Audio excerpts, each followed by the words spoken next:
The scene opens. 5 tall men walk down a street. All of them are angry, according to information. These 5 men are at the hospital in question. If that was a dog meat's doing. Jiang-suk grinds with furious anger, thinking that man had courage to do this. Without giving a second thought now, he heads to their den directly. The guards are not able to understand their arrival without any of the prior information provided. Jiang-suk is not for any conversation. He punches a man, heads inside quickly. A man plays with 2 girls on couch, and this man's astonished to see protagonist's presence. The awaited man finally arrived here. Young Syak asks him about playing group and wanting to die in this situation really. Dog meat is not judged by his warning. Told him that man he's looking now is not one he had seen. This guy diagnoses a person. Maybe a demon or Ichinen is nuts. Dog was ready to risk everything to fight. Everything changed when he got old. Lost the fire in his eyes. That was why Dog Meats refused giving him a serving chance. Jiang-suk felt he told the truth, but getting angrier called his men. Go and bring his head mercilessly. The orders were obeyed accordingly. Unexpectedly, 2 of his men attacked him. Dog Meat then started laughing. Said he needed to realize the situation. Shoving Jiang-suk, who is pissed. He took down his men using 1 blow. After standing there all injured, Dog Meat's pal said it was only beginning. He had planned other stuff for him. Just snapped his fingers. He summoned dozens surrounding the injured protagonist, clarifying that it was entirely planned this time. Dob and his men are there for task as seen. Brightness started while Jiang-suk seethed. The fight ceased after quite a while. The scene changed. Jiang-suk walked street, clutching his heart, gasping for breath. He was struggling to keep himself up, cursing Dog for doing that to him. Assessing the condition now, realizing he's going to die soon, he lies down the ground. A tough guy smiled, remembering it started. Life was really bad. He quit school around 18, joined the criminal organization. His survival path, doing kinds of bad stuff to gain his current position. He beat poor, killed detectives. Nainam is thinking they had a family. With those deeds, after 20 years wrongdoings, he attained the ringleader position. However, when he viewed his past, he realized everything was worthless. Protagonist collected some memories. Realizing he had messed up, he was going to die crying. He wanted to relive life. Before he fell down, Jiang-suk's eyes opened up. He found himself somewhere unfamiliar, wondering if it was the afterlife. A voice asked him suddenly if he regretted life, leaving Jiang-suk surprised. Jiang-suk could not answer. He angrily fired off, asking who spoke to come out. His request was granted. He turned. He saw an angel before him. The angel told him his soul was corrupted. That thing again reminded it as much. Made Jiang-suk relive his past before his eyes, saying his soul was going to hell. The 40-year-old man looked scared eternally, and the angel about that said he was impressed a man like that saw his mistakes. Jiangxia calmed down eventually, remembering his life's last moment on earth. It was how his eyes got teary. The man was so embarrassed, tried explaining his actions, but after he was calm, he asked the angel to send to hell for his bad deeds. The angel offered a second chance to fix his regrets. Jiang-suk was astonished by this, became quiet after getting confirmation. He lowered his gaze and told God he wouldn't live like he did previously, killing and hurting poor people. The angel possessed a kind heart and a curious mind. She was willing to explore if Satan's words were true. Prior to granting the wish, the angel said that in any case, his sins would remain unforgiven, despite his good deeds a second life. Before he could fully understand everything, a bright light suddenly blinded our protagonist. The next moment, he opened his eyes. He questioned his location and what happened. While he looked at his new surroundings, his body had already been changed. He saw himself in the mirror. He seemed like a pretty, attractive young kid. He was processing this when the phone rang. A caller began cursing at him. He asked why he skipped school for days. Totally unaware of this call, Jiang-suk requested the man's identity. The man was the school dean. He asked him to return to school. Everything happened super fast. He connected some threads. From getting a call from school, his presence here, his memories, the calendar date. These things reminded him about the white place. He was now 18 years old, the time before school dropout. That made Jiang-suk cry. He thanked the angel on stage, promising to live decently now. Jiang-suk, per the dean, started putting on clothes. He was in school clothes. Standing tall, he extended, intending to make everything right. Decided to attend general school. Without becoming a gangster, he walked down the street. A yellow-haired man calls him. That man was the town gangster, Hyunjong. Suk remembers hanging out during the old days, taking money from poor people. He planned to ignore his presence, and then the gangster just called him disrespectfully, yet had completely forgotten his current age. That call made the gangster feel disrespected. He came to Jeong Suk angry, asking why for calling him impolitely. Jeong Suk wouldn't relive his past life and tried ignoring the conversation, claiming it was a mistake. But the man wouldn't easily dismiss the disrespect. He was going to introduce him to the organization. Per plan, soon Jeong Suk heard those words. He knew it was 23 years ago, after that man introduced him to, or organization in short. His body started getting heated, realizing Hee-mon was number one, who made his past messed up. Seeing the face, Jeong Suk was boiling again. The gangster was being his senior, warning about getting educated. On behavior skills, certainly. Soon Heem's face changed. The protagonist told him shut up. Without a second thought, Jeong Suk's palms are on his face, making the gangster gasp. The gangster could not understand how a kid had strength. The other man stood there. He attacked Jeong Suk. Our hero notices, and without flinching, he blocked his attack using bare hands. It was obvious he wasn't in good mood. Again, his former self started coming over.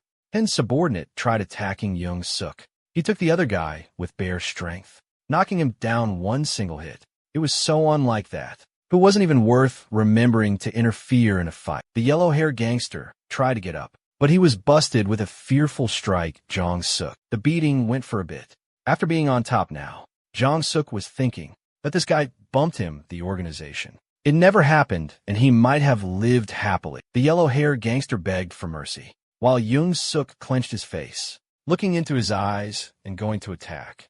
Then suddenly, out of nowhere, he recalled the angel's voice, wondering what was going to do. He was given a second chance. That thought made Jeong Suk's hands lose strength. He suddenly stopped the attack. He turned and asked him to stop being timid. Jeong Suk wanted to simply give him a warning. You should never get on his nerves.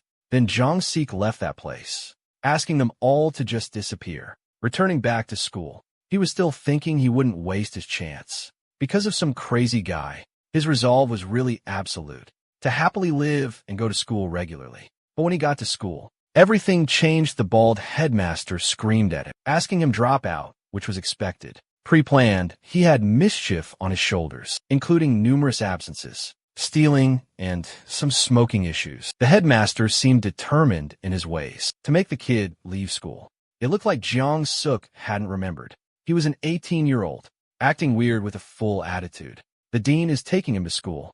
The guy is reminding him of his past. Jeong Suk responded how he was going to get out that mess, easily calming himself now. He requested a conversation, said from that day forward he was not going to mess things up. He accepted that he was tough to handle, but wasn't ready to leave school because of that. He started playing emotional games now, asking the dean about his decision, how he could ask someone to quit school, having been teacher himself. The dean was shocked to see such a comeback, talking very meaningfully, remembering how he would normally act, further realizing if he turned that comeback to good, that would be awesome as a teacher. While pondering all the sequences and consequences, he confirmed his words, then handed Jeong Suk a book, saying he had regained trust again. The scenes changed to classroom too. Some students talked about adult magazines, and the camera angle changed. It seemed like no one paid attention to the teacher. The teacher was trying calming them all. Just in a kick at the door, Jeong Suk entered, greeting his friends. Something was off. The teacher felt unwell. She saw Jeong Suk's presence. She blushed a lot from his single wave. The scene became a flashback on a sunny day. The new homeroom teacher, Ms. Hanji, walked into the class. She introduced herself, sitting in the back. Jeong Suk's friends were being themselves. Hanji felt embarrassed by those comments, and they entered our main man. An answer about Hanji's private life being involved left her speechless, while Joon-sia kept bickering and mocking her, acting like he was attacking the homeroom teacher. She was shivering then, seeing a young boy behaving so differently. Fast forward now, Hanji was still denying it, and disliked that rude boy's presence. Again, the backbenchers mocked her, making personal attacks. Now, Jong Suk, acting differently, smashed his two friends, asking why they were so mean. He apologized to the teacher for his friends, making the teacher contemplate what occurred. She wondered if that was Jong Suk there. He turned toward his neighbor, shivers seeing him at his desk. After some banter between two classmates occurs, Hanji still couldn't believe that man wanted to study. Through the book he searched, his friends acting really good. The moment Jung Suk looked in his books, he didn't understand any of it. He never studied as the class ended. His friends were not very happy. They asked why he was so strange in the room. At that moment, they were still the same. Once again it fell on their heads. He said his friends will live well. Further, he asked them to behave. His friends are in complete shock. They could not believe his words. He mocked them and kicked their backs, asking to go out because he was hungry. Someone noticed all of his actions. This time it was clearly a girl. Finally, school ended. Jong Suk enjoyed a Tetra Pak juice. He claimed he hadn't tasted it for 20 years. The others did not like it. He didn't care what they were feeling. Then someone called him. This time that girl was a real beauty. She was astonished seeing that man there. She was asking him to go out, and as expected, two backbenchers were drooling over her. Jong Suk blushed, wondering if she was calm. Her presence gave him good memories. Then an elderly man called him. He's surrounded by some gangsters. They were asking if he was good. Our protagonist identified them basically as rulers of that school per his memory. He had not had a bad relationship.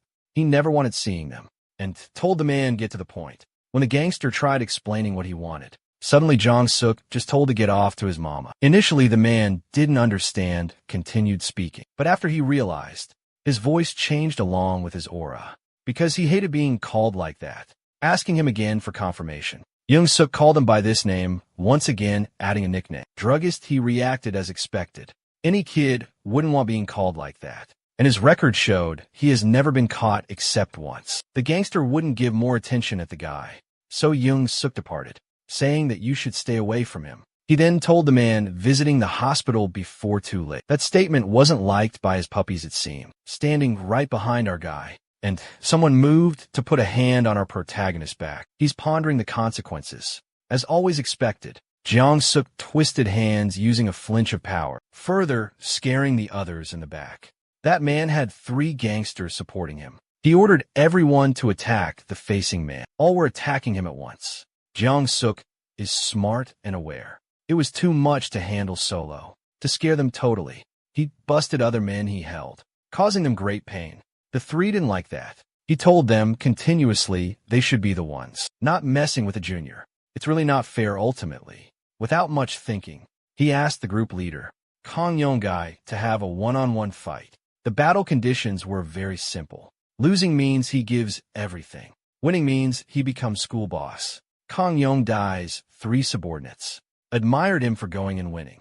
It was taking too long, so Jong Suk again mercilessly twisted his subordinates' remaining arms. The group leader knew it was a setup. The man wanted a one-on-one fight. Before many people, he had no choice in this situation. Jung Suk had already anticipated all of this. He wanted what that man's thinking. It happened just as he planned. Kong Yong-jai told him to get away, saying he'd let him off this time. He should never be on his side again. Jong Suk tried interrupting, but Kong Yong-gai refused. He's letting it slide for now. He started walking away, thinking his bluff worked. Otherwise, things could have turned bad. Kong Yong-gai wondered how he discovered their secret. For avenging this humiliation, he'd get payback someday, definitely. Meanwhile, Class 2 students were training physically. Jong Suk was with them. He followed instructions, wondering his personal life management. After school dismissal, he noticed a girl near him, skipping the ordered exercises. He mocked her then, making the girl lose confidence. Then Jong Suk saw that something was strange. He saw a scar on the girl's left hand. That detail gave him many past memories, where a small girl was with some thugs. Right then, the protagonist bullied her using his lit cigarette. Next day, a news article showed a photo of that girl. Sim Jae confirmed she had committed suicide around that time of year. The boys were enjoying the basketball match. Jung Suk did not like doing that to Sim Jae during physical training class. One small thought made him realize he forgot his real purpose of having a second chance. For now, 3 people he knew, including that yellow-haired gangster, Kong Yong, also Sim Jae, were his past mistakes. and it was always going to be the same. He couldn't do anything, but at least decided to apologize. When he looked for that girl, he realized she was gone. Just a glimpse of her. The boys confirmed something happened. Without thinking twice, he burst open the gate, asking those bastards what they did that girl. He opened the gate, kicking that man. Slamming against the wall, he left him. The second couldn't even explain. Jiang-suk slapped his cheek, threw him to the floor. His friends couldn't understand his doing. Too late, Jiang-sia kept beating them, asking to just get off, questioning they were bullying that girl. His eyes had rage. When he intended to kill, the second tried to stop him, asking he was doing that. He turned, delivering the punch to his belly, making eyes pop from the pain. Jiang-suk paused briefly. Then he told them to scram. They would be killed. He was holding back because he was a 23-year-old student. The two bullies obeyed, leaving. Without hesitation immediately, Jiang-suk understood the girl's reason. For committing suicide, the girl shivered, lying down, grabbing her body. She hadn't committed suicide, was happiness. After she thought of him, everything changed. He approached her. She shook her head, avoiding him suddenly. He saved her from the bad guys. Her eyes were telling something different. He tried understanding it all. He flashed back, meeting Simja first. She was innocent then. Picking up her pocket, they mocked her. Then he just ignored the girl and moved on. One fine day, he was discussing his small street fights. He saw the girl always alone with a book. Head on her chair, he always wondered about that. If she had no friends. He found out that the girl had been lonely since middle school. But still, it didn't make Jiang-suk feel any sympathy for her. He'd always felt annoyed by that little face, with zero intention of messing with her. He started bullying Simja by making fun of the girl, using her to kill his time. He liked seeing someone running down tears. The bullying went on for a while. That little girl was able to endure it. Finally, the boys left the place. She was on the floor, still sobbing, shivering. Back to now, Jiang-suk felt immense guilt for what he had done. Previously, he was different from before, so he tried approaching the girl again. She shook her head, refusing his touch. Unexpectedly, Jiang-suk apologized for using a cigarette, burning her. The girl was completely shocked. Her tears stopped flowing. The boy apologized again, face red. The scene changed again. Some guys were discussing stuff, looking at two busted bastards, covered all in pain, grilling over teeth broken by a man. One guy could not hold back anger, and he told Jiang-suk about complaining to police. Jiang-suk didn't care. Standing up, he from his seat told them they could do nothing.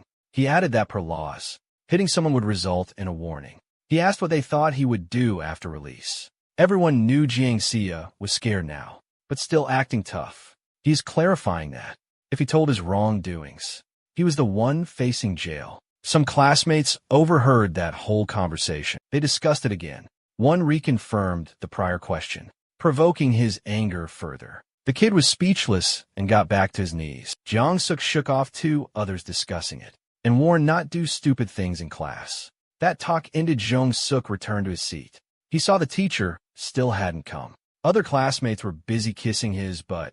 For the now, he asked a nearby classmate about Simjai.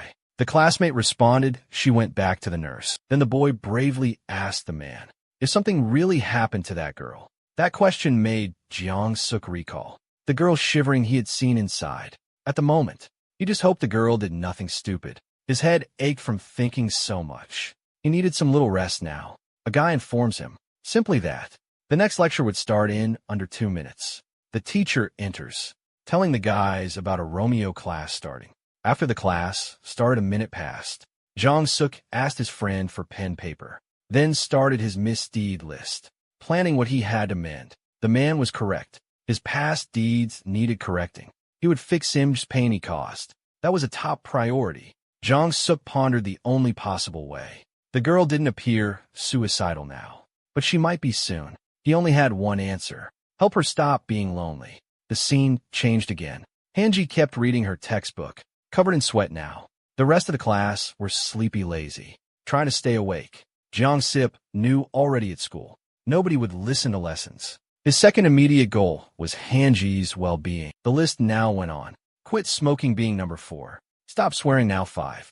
The most important to him was his father, he thought, because Dad had helped him. He works hard at construction. He was determined to land a job right after graduating college. He kept thinking about that. Then he tried dismissing it, crumpling paper, then tossing it in the trash. During all that time, his neighbor was trying to see what the man did. Somehow Jung-sik did not like that. After struggling a long while, Jung-sik finished writing what he would do. Just then Hanji, the homeroom teacher, called him a chat. She wanted a private discussion, because disturbing the class was no good. They went to the office, where she explained why she called him. However, Jung-sik paid no attention at all. He stood respectfully before the teacher, and then apologized for his past actions. That apology seemed genuine and sincere. The teacher's expression changed completely. Immediately, she told him he had changed. It was sudden, so Jung-sik asked again. She continued saying he had really changed. It was actually expected. And then with a smile, she told him why she called. She needed him to do a favor. The teacher said he was big, bigger than others in class. Everyone was afraid of that. After this statement, Jung-sik wondered about this request, to keep quiet or to be class monitor. Hanji, however, asked Jung-sik protect Simja from bullies. It was a sudden. Hanji said she knew some information. He helped when someone bullied her. Jung-sik immediately asked her courageously if that girl was there. According to Hanji, she sent that girl home early. He also asked if Jung-sik knew Sim-jae was bullied. The point was the girl was extremely lenient. Making her understand was pretty difficult. She needed to resist bullying in school, even though they tried many times. They were unsuccessful. Jung-sik saw that, but reconfirmed again with the teacher if she was okay giving that to him. She clarified that the boy changed. Jiang Ziak was very surprised by the declaration. Excited, the teacher recognized the effort. He agreed with the teacher to support her and to act. Then suddenly, she told him to finish soon. The teacher needed some time, then started yelling, denying she was a teacher, he a student. There was really no chance. Jung-sik's demand was fairly simple. He just wanted English lessons after school. The teacher wanted him to be honest, stating his ABCs were not correct in English. He spoke pondering those words. It was embarrassing to say such a thing. Before the teacher, after some thought, the teacher accepted his plea. She would tutor him after school, fixing his English, smiling. The teacher says this to Jung-sik. Embarrassed, he didn't find it exciting at all. With such that said, he tried to stop talking and leaving the school, feeling terrible for his actions.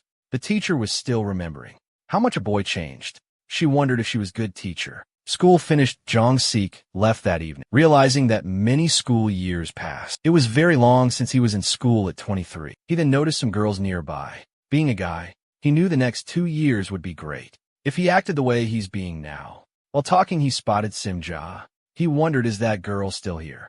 Since she left from school so early. It was her truly. She stood in the street, acting normally. Jang-suk called her, asking why is she here, since she left from the school earlier. They were both seeing at the setting sun. She states she didn't want to go home. Only Jang-suk told her don't skip school, and even further, he will teach her ways to resist bullying, even if she faces bullying again. She just said tell him, so he can help. Simja didn't understand what prompted Jang-suk's sudden changes. Jang-suk asked again, is someone really bullying her? He answered the questions, explaining her thinking was totally right. He was like them once, but now his thinking had changed. He patted the girl's head, consoling her that now he was trying to be better. From then on, they looked a cute couple, trying to be together near the setting sun. But Jang-suk regained his composure and told her she should not have bad thoughts of him. The girl then apologized to him, and when the light turned green, Jang-suk departed the area.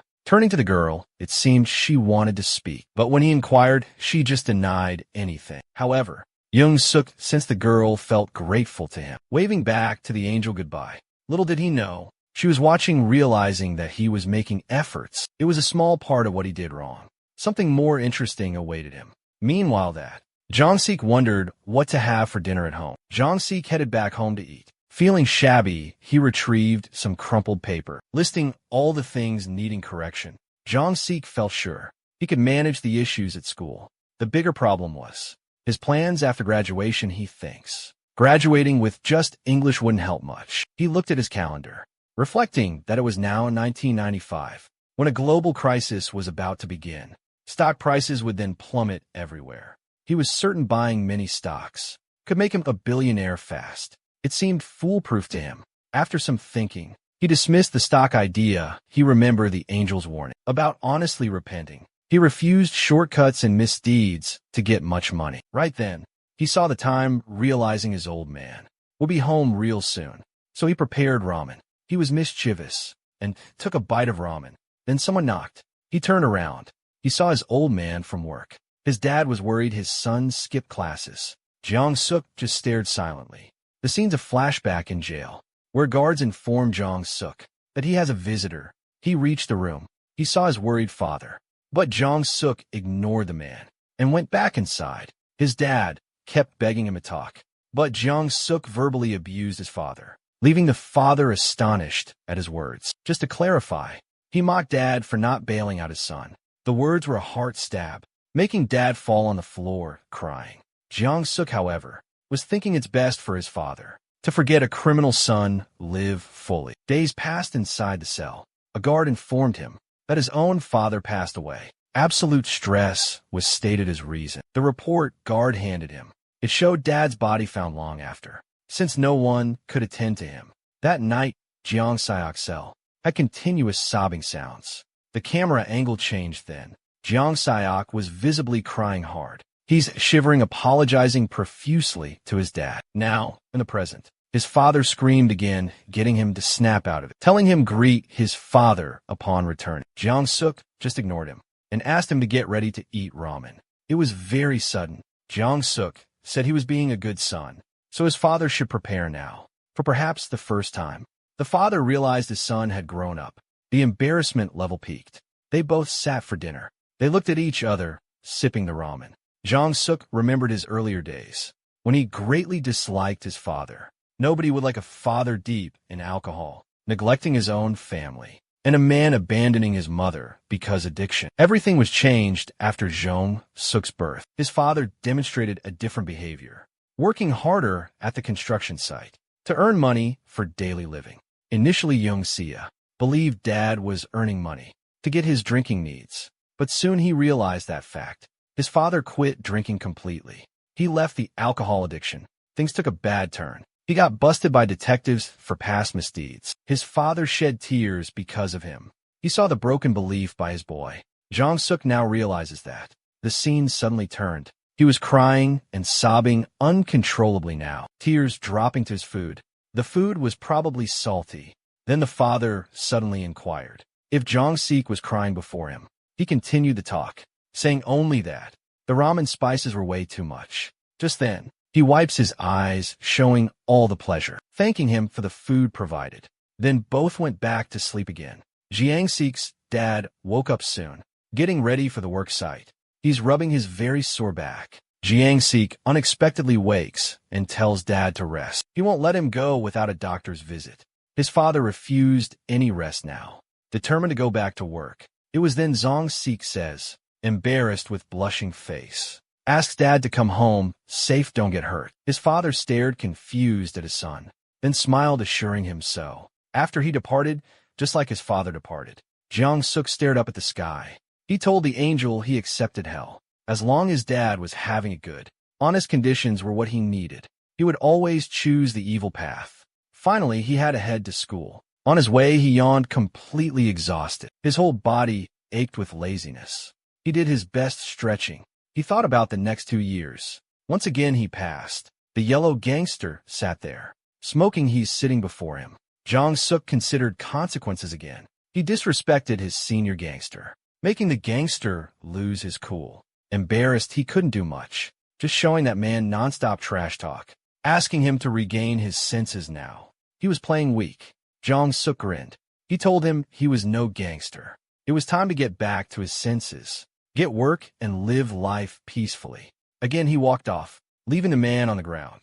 He should just snap out of it. Soon he went back to school surprised, seeing boys and girls tripping around class. Early morning, everyone was busy working.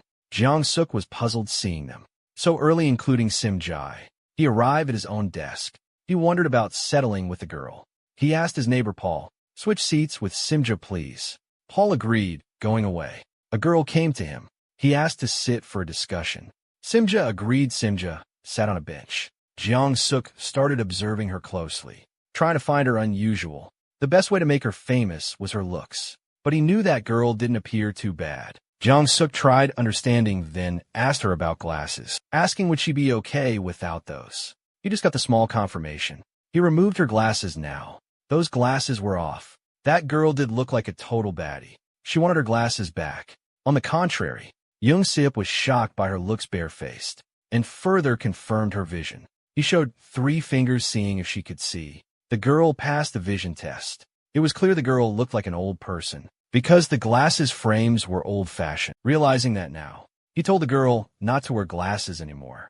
Powell witnessed all of this. Powell looked at them confused. Jang-sik, the good guy, handed her glasses back, asking the girl to bring some money. Those words sounded kind of bully. The little girl agreed with tears in her eyes. Jang-suk tried explaining it wasn't bullying. She apologized, agreeing to keep it from teacher. Anyway, finally, he just sighed deeply, told her the week with him would surely change her whole life. As time passed in the school, Young-suk was sleeping on a bench during class. A man entered the classroom banging on the door, asking for Young-suk's presence. The other classmates were confused by that. One friend beaten by Jang-suk yesterday was grinning happily. The man shook Jang-suk awake, telling him wake up. When Jang-suk finally woke, the man pointed a finger, demanding him fight now. Jang-suk was surprised again for no reason, wondering the man's identity. Before further thought, the man said he was backing up a friend who he had beat up yesterday. Figuring out that someone called this man, Jang-suk confirmed this, and very decisively. Hurry up to fight. Jang-suk wondered, is this happening due to that? But no time thinking about trivial stuff. He analyzed the guy before him, figuring out who he was. Carefree Jang-suk tries shaking off the man, telling him return quietly to school. He then thought about why he should get himself involved in things that he had done in his past life. Those spoken words were heartfelt. Young-suk was yawning, removing tiredness. He quickly delivers a strong punch to that man's face. This surprise attack angered him. Other people there were concerned, including a couple. John was so happy watching the fight. He tells Jang-suk the guy was an amateur boxer. With experience, it's now his time to really fight. Jang-suk wiped his bloody nose. He's thinking despite trying to live peacefully, no one was letting him do that. With confidence, he told the man to come, promising to teach him a real punch. News of this fight spread around quickly. Everyone was going to the classroom to see how they're fighting. The match was Jang-suk versus Dojin. The girl from before heard about it too. She was interested in the second fighter's name. She turned back to the classroom and the boxer. Dojin was throwing punches at Jang-sik. Jang-sik realized it through the impact, but he had already made future plans. He knew those punches would not last 2 minutes. That was also Jujuin's basic thought. But a pro fighter, he'd already planned out his next move. As Dojin dropped his guard down, Jang-sik saw an opening, landed a punch, giving the boxer the opening he wanted. It was Dojin's awaited moment. It had been clear all along, but his plans turned into dust when Jang-sik stopped and threw a powerful low kick at his opponent's knees. That attack made the big man shiver. He told Jang-sik to cover, thinking the fight was turning into a match. Dojin was boiling with rage again, and this time around, he tried throwing a punch without thinking first. Young-suk easily dodged it, but after explaining it, Jang-suk threw a powerful punch straight to Dojin's left cheek. He was knocked down. Dojin fell into the bed. Even after he'd become professional, it wouldn't just end with one punch. So he took Dojin's collar and started slapping both cheeks, intensely hitting on the floor. The other classmates and onlookers were shocked by this attack. Thurjin begged for mercy and started saying sorry. After losing the fight, he told Jang-suk then that he wasn't friends with those 2 guys. He got closer, telling the man his presence here was unexpected. He said Kang Yong sent the man to get revenge for what Jang-suk had done. Durjun recently had tears in his eyes. Still, he couldn't answer.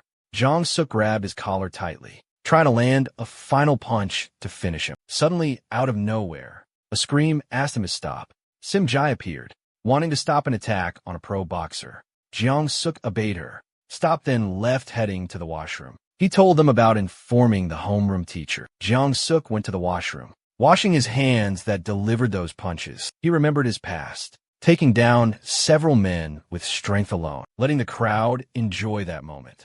They were acting like watching a movie. His sense told him it was his fault.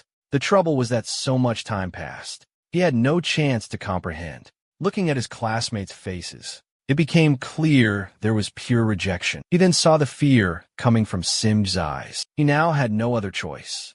Then he knew he had a long road ahead if he wanted to do something great. His attention was facing the group of young men. He surely knew this round. The man wouldn't just let things slide easily. He was in the dean's sight. Jong-suk braced himself for whatever's next. Around the other side, somebody approached holding many papers. Predictably, they burned the documents. Then, throwing them down, Jong-se up looked to check who dare do that. He saw a girl with long, shining black hair. She was apologizing since she couldn't see because of all the papers. This time Hanji was in a better position. Jong-suk was staring at something. She spread her legs. She was embarrassed. She closed the doors. Jong-suk looked with a red face. He looked at everything, then started collecting papers. He was handing them to her. Hanji told him it was for him. He looked at the sheet.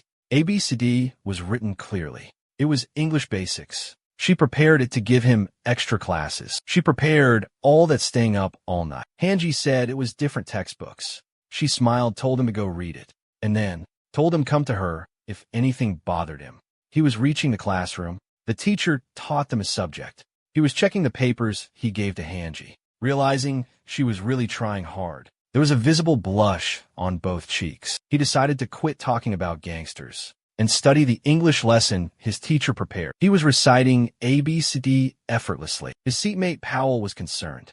They chatted among themselves. Jung-suk was thrilled reading one word correctly in English. The teacher taught about 7 sword branches. Jung-suk laughed, entering that mental state. Those fools didn't know what awaited. In 1995, when the crisis would arrive, Powell was perplexed by that statement. Time passed quickly in school again. This time, Jung-seop couldn't hold back.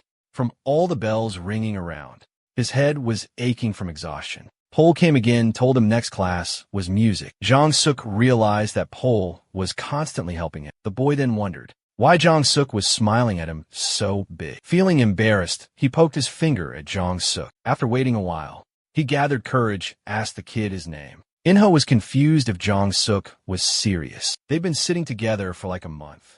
Then they went to music class. Jong-suk was told he sat anywhere. Yawning widely, he sat at the back for a nap.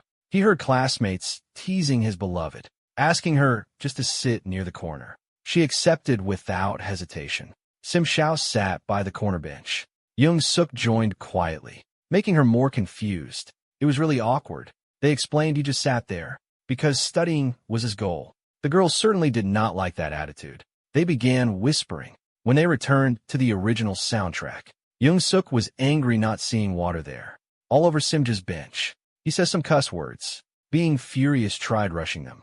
When the girls stopped his action, saying it was okay, not a big deal. Jong-suk rechecked, was that really normal? The girl did say it wasn't the first time. He couldn't do a single thing.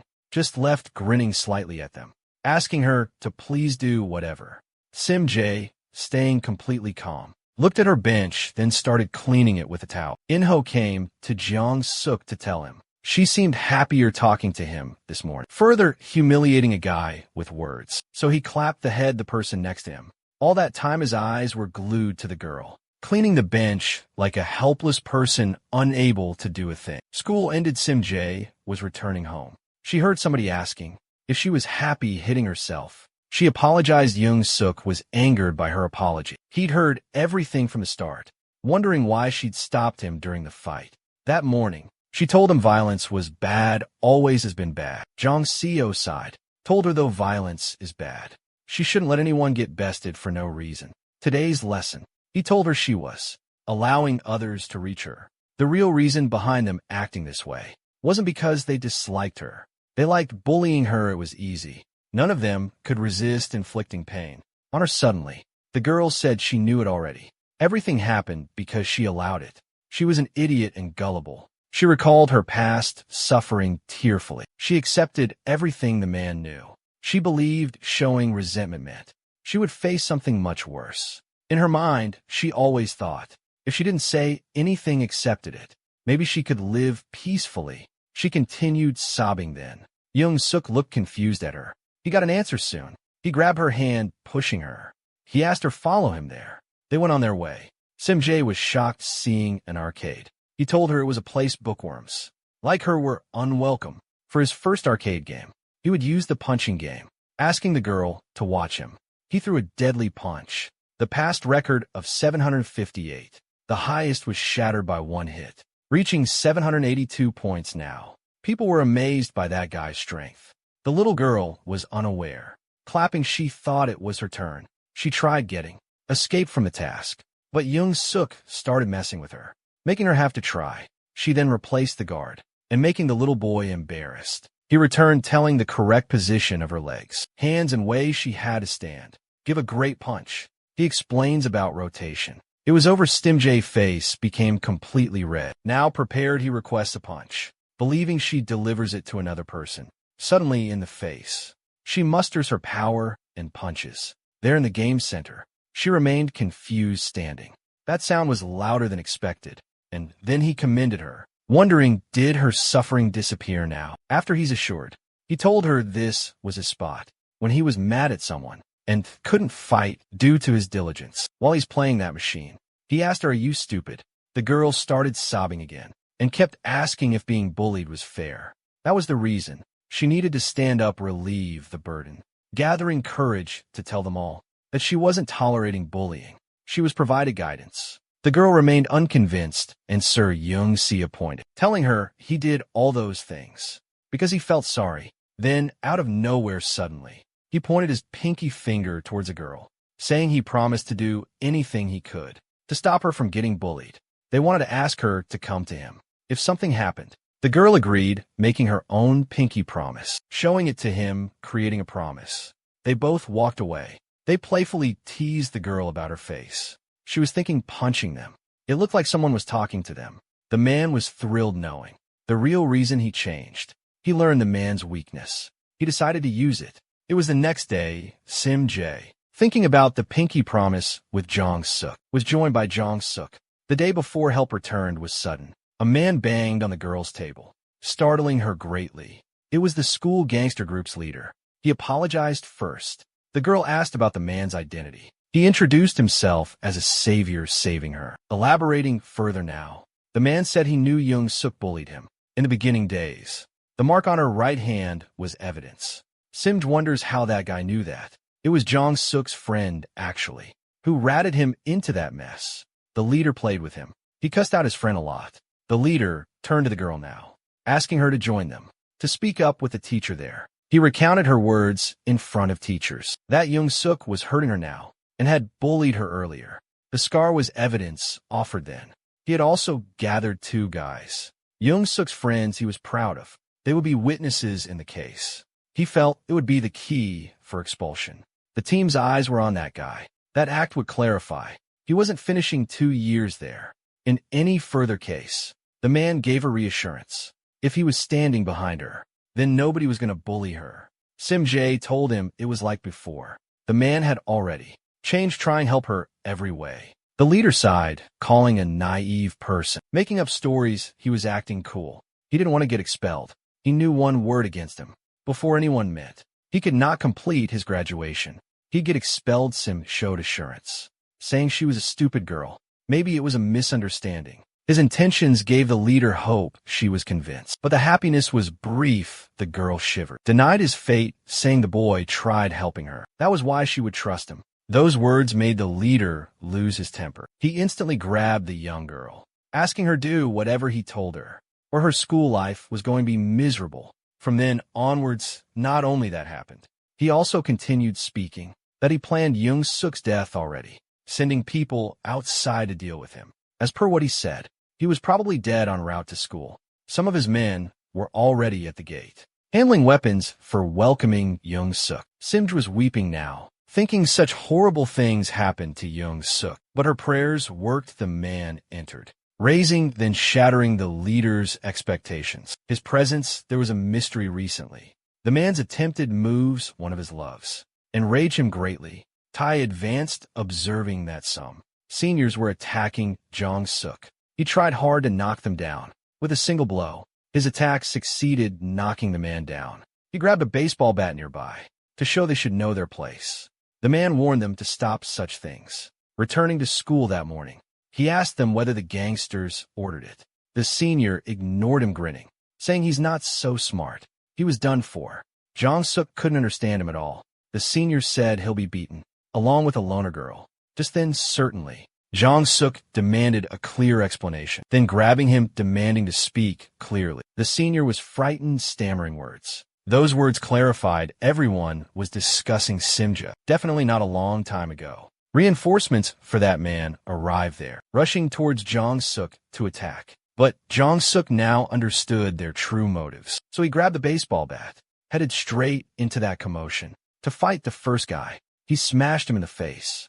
As for number 2, he attacked the man's arm holding the bat, making him fall down hard. During all of this, one guy snuck behind Jong-suk. He delivered a blow to his head, believing the strike worked. It would bring him to his senses sooner than they thought. Jong-suk countered this move and knee strike directly on the guy's nose. Other seniors got scared seeing that. A guy could do such terrible things. Then one of them reminded everybody. He was a second-year-old kid. That reminder was enough. All backed off for the upcoming fight. Jong-suk was also ready to display what he had. The fight went on, and it was expected. Jong-suk won that fight, smashing them to the floor, heading to the classroom. Now, he opened the door. The sight he saw was unexpected. The gang leader was grabbing that girl, his loved one. The other two were confused about seeing him. Jong-suk was now boiling with anger. He charged forward for attacking, not thinking of potential consequences. Then the leader's guard stepped up front, blocking him from approaching the leader directly. But Jong-suk easily delivered 2 deadly blows, taking them down instantly. He was so engrossed fighting the goons that forgot the boss. Then it was time. The leader shoved him in the back, causing him to fall down. Simjo trembled and sobbed as the leader questioned the man, asking if he dared punch a senior. He kept attacking Jong-suk, telling him he was school leader and wouldn't let that man take over. Anyways, soon after, Ja blocked further attacks, asking him to please stop. She was prepared to do anything he wanted. The leader disagreed and slapped the girl again, calling her a street person, dropping her down. It was an act he shouldn't have done, but it motivated Jong-suk. He got up after being hurt and threw a deadly punch, telling the man he needed to block. But before he could react, the blow connected with his face, and it sent the man down. Everyone in the class was shocked. Seeing that, a school leader was defeated by a small thug. Sim-jae came to Jong-suk asking if he was okay, and apologized further. She realized it was her fault that this happened. Jong-suk ignored her, calling for everyone, including those who touched his girl's hair, or the girls bullying her. There was one message for everyone. Anyway, if that continued, he would kill him immediately. The school dean entered the classroom battlefield.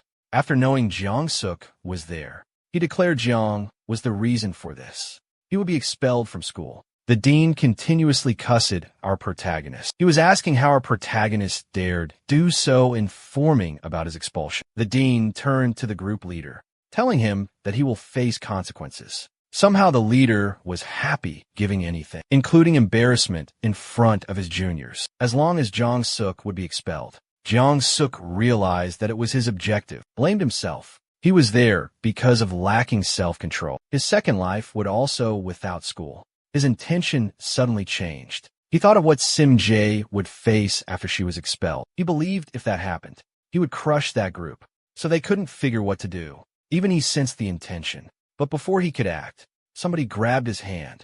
Sim-jae stepped in front of the dean. The dean didn't know her. She introduced herself from class 4, saying if Jong-suk was expelled, she would leave the school too. That statement shocked everybody unexpectedly. Simjo said Jong-suk acted because she was blackmailed, but the dean wouldn't accept that. He started thinking. When Hanji came to the dean, supporting their plight, she noted violence wasn't right, but they should explore the fight's motive. Maybe Jong-suk actually helped a friend. The leader sits on the floor. He hated that kind of stuff. Through a bruised, injured face, he wondered why those street girls were helping Jong-suk. Time has passed slowly. The man's embarrassment peaked. He was cleaning the toilets. His only relief. He wasn't getting expelled. Surprisingly enough, Sim-jae waited outside for him to go home. Jong-suk asked her to come inside and help clean, but the girl wasn't entering a boy's bathroom. Suddenly, Jiang Suk's tone was serious. He asked why she helped him when needed. He knew perfectly well, if she'd revealed his mistakes, it'd have been perfect revenge. That chance Simj gave one reason. The promise that promise was. Jiang Suk would help her from any problems of being bullied. Initially, Jiang Suk needed time realizing that, then laughed it off completely. He clearly stated he'd take care. It was embarrassing for both of them. Young Suk started some conversation then. He asked if she brought money. They returned after school together. The little girl was surprised by where. It was a garden, and many girls, dressed well, were awaiting the men. Jiang Suk said nothing and asked her in. She was taken aback at location. She must have felt curious. He wanted fun, but flicked her head, telling her stop weird things follow him. As always, someone was trailing behind them. He was wondering about their uniforms. He also thought new high school uniforms were in that entertainment place. Jiang Suk entered a house. A cute girl welcomed him. She was surprised by a high school student. In that location, Jiang Suk said it was not that strange. He handed the girl over, asking to care and make her comfortable. The shop lady started working at first, trimming Sim J's hair. She pressed such shiny strands. She was impressed by its beauty. Those hairs were really fine. But the point was, it seemed, they had no treatment in a year. The girl told the salon owner she had never been to one in life. The barber was shocked hearing that. Nowadays, it's normal for Gubrils visiting salons. Looking at her closely, she saw the lady had pretty eyes, skin. Their conversation continued flowing easily. The barber asked about school. Young Suk sipped some tea, lying alone on the couch. For the barber, their school's known for having difficult children to manage. So seeing such a pretty calm child was surprising. Jiang Suk disliked such comment from school. He felt angrier at the barber.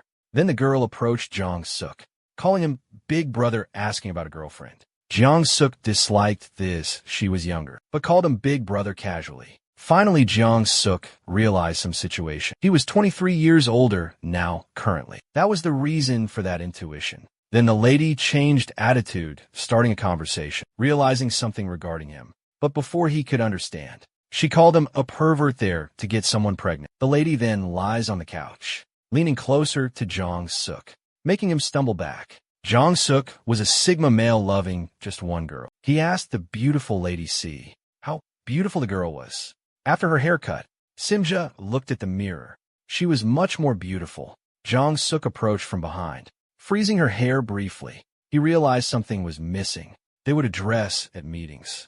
The barber complimented her, saying she was very beautiful, requiring more detail. The girl lingered. It was time to head out. Before leaving, Young Suk mocked that earlier girl. He asks, isn't his girl super beautiful now? The transformations between the ladies are done. Both of them are heading outside. The barber noticed they weren't behaving like typical students, more like a married couple. Just a couple, it means a harsh husband. A gentle wife. They both walked out. Jiang Suk asked her to get her clothes shortened a bit. At the tailor's shop, the lady worried the teachers might dislike it. Someone was just walking by. The person who had addressed them. Before they came into the entertainment area, that guy bumped Young Suk and then told them both, high schoolers shouldn't be hanging around here. Young Suk disliked that kind of attitude, coming from a total stranger. But suddenly, his attitude changed after he saw something familiar and called him. Jang Sung leading asked if he knew the man.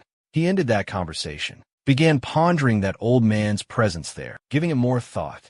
Jiang Suk recalled his past life. The man was his first kill as a gangster. Jiang Suk arrived home, laying back finally, thinking about that man, wondering why this happened. The old man's backstory. Was he an important Tiger Skull gang member? When rival gangs started, they sought to eliminate him. Gang membership gave him a chance to do that. He met the man. He was already moving up in his crew. Something was off still. No way a student or gangster like him would have known one another so early. This gave him one thought. The angel caused all that. That thought plagued our protagonist, but something he couldn't yet grasp. He relaxed. He wasn't contacting him anyway. He was improving himself. His father told him go back to bed. He needed to go for work early. Jiang Suk went back to sleep. During the middle of night, he woke up feeling lazy. Reaching the kitchen, he saw someone standing, unfamiliar to his own dad. Turning around that moment, he saw Zhang Sung's soul demanding recognition, perfectly playing his role, mocking his own death, asking did he want gangster success. He called the man a murderer. Jiang Suk stumbled at every word. Their small talk went on. Jong-suk was shaking, terribly scared, repeating it was a dream. This dream was becoming extremely scary when the man's spirit attacked Jong-suk. Jong-suk jumped out of bed confused. Finally, just like expected, it was a dream after all. He really didn't enjoy that dream. The bell rang again, he wondered. He picked up the call. The teacher was on the line. The teacher was very concerned because he was not at school. Without offering any real explanation, Young-sip initially could not understand the teacher words, but he looked at the clock, realized he was so late, started cursing that dream's soul that led him there. A man sits at his office feeling ear pain. He wonders if someone else does too. Young-sik heads towards school. The students are enjoying themselves. After the first class ends, his presence goes through the school gate, thinking of loss, but it was definitely too late. The atmosphere was totally different. He wonders the reason, before understanding. Two friends are apologizing with glum faces. Jung-sik grinned already though. They apologized for being wrong that day. Jung-sik then remembers the leader's beatings indulged him. He forgot them already. He was currently the strongest. After beating their leader to teach a lesson, he landed a fist on their heads, telling them to behave without causing trouble. But anyway, he wanted them both apologizing to Simja. Everything started going as planned. Then he learned that he was the school's strongest guest. He began looking for the girl. Things suddenly weren't going to plan. Just then, many girls surrounded her wanting conversation, wondering where she had her dress made, and whether she did change the hairstyle for somebody. She deflected it all to increase her confidence. He saw that blushing, smiling face. He knew it became better. Happiness was interrupted midway. A friend said the dean wanted him after he came. He went toward the office Hanji awaited. The dean was currently away, and Hanji felt concerned. She inquired if he was feeling sick. That was why he was late. He denied it from the very start. Hanji had an unusual blush when she was meeting Jong-suk. For that day, it's true. She goes against the whole team, asking him head back inside. Jong-suk thanked her bowing, then returned smiling happily. Blessings come to the kind. But he saw some students who had not brought anything. He realized he was famished. Simj asked him to eat. Initially, he refused it, saying he wasn't begging, but she opened the box. He drooled, wanting food badly. He accepted lunch, acting like she insisted, thinking he deserved a little reward. Suddenly, the girl from earlier interrupted the conversation. The lady asked if she was buying his affection with food. She looked exactly like a gangster girl, accounting for 2 more and a lollipop. Staring at Jong-suk, that lady praised him the school's strongest. But Young-suk wondered about her identity, remembering the last time she acted, and he went along avoiding any disloyal talk. Sim-jae recognized her as Unjong. Jong-sip tired of that name, but the girl wasn't happy he didn't know. His ass was increasing constantly, with a new identity discovered. Then a lady started talk, but he repeated his earlier replies. The lady asked again, repeating further. He didn't intend to converse with them, then discussed with his girl. Going back to eat, Anjong, with extreme anger, started yelling about something, calling Simjaz a ghost-possessed person. Jong-suk disliked that proclamation, asked for an explanation. The delinquent cackled Sim's mom was a shaman, leaving them because that lady was ghost-possessed. It was unbelievable bullshit. He got confirmation looking into Sim's eyes. Saw her red face, a talk took place. He asked why she didn't go home, wondering if her mom would hit her. Jong-suk asked about the lady's bullshit, who told him, and then she said, those possessions weren't able to exist without a man beside them. She wanted to continue, adding to the talk. It was already too late. Jong-suk slapped her face hard. Everyone was stunned seeing that scene. Yang Zhong called him bullshit, asking him how dare he. Jong-suk preferred dating a ghost over a delinquent, acting up in the school. His every word was like needles. She then tried attacking him. He grabbed her hand, saying no way. He would get hit by her. The lady started playing and showing off her family, where she came from and what her father did. But Chung-suk was 23 years older. He knew the lady's father was a member of Tiger Skull. Yin Zhong was so proud of that background. Her expression suddenly changed, though, when Jong-suk moved closer. He told her he wasn't scared of gangster. Taking the moment seriously, he declared himself the school's strongest. Raising the lady's hand high, he stated she was now an official outcast. He then warned everyone, anyone approaching her would be killed. Every spoken word was shocking to his Sim Jai and the present other students. Time passed. The couples were sitting on a park bench, The radio was wondering aloud if that was right what he did to Eunjong. She thought it was harsh then, but Chung-suk looked displeased with that view. He started playing with her cheek, telling her to stop worrying about people, thinking about that girl's true presence. He knew it was the girl who'd bullied her. He knew everything already. The girl tried telling him it wasn't always like that. Young-suk didn't care. She deserved punishment regardless. He added she was busier than Kang-yeon was. She acted like a delinquent in school because her dad supported it all. He was the OP and would teach her now. That statement made the lady chuckle. Young-suk asked her about it.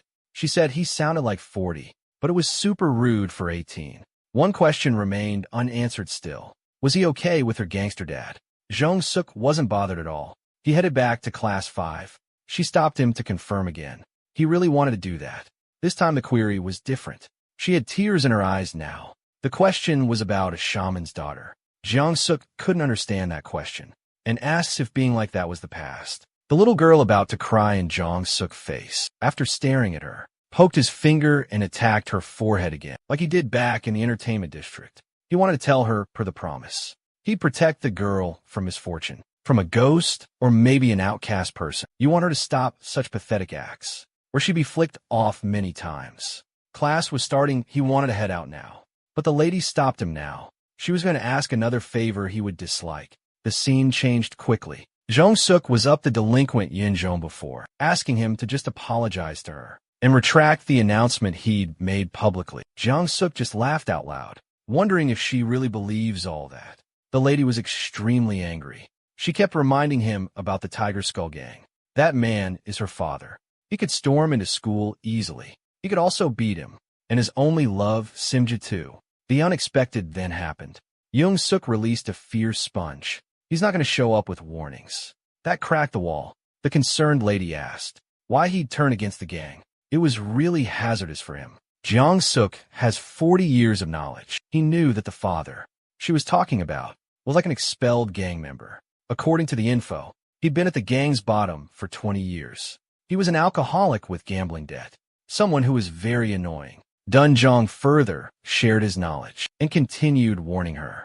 If she said those words publicly, it would embarrass her greatly. Realizing nothing would work, she changes.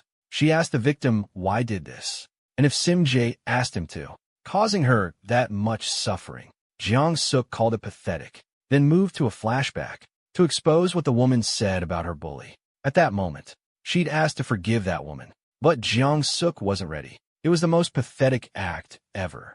Her only reason was so inadequate. She felt the woman was suffering like her. She had also gone through.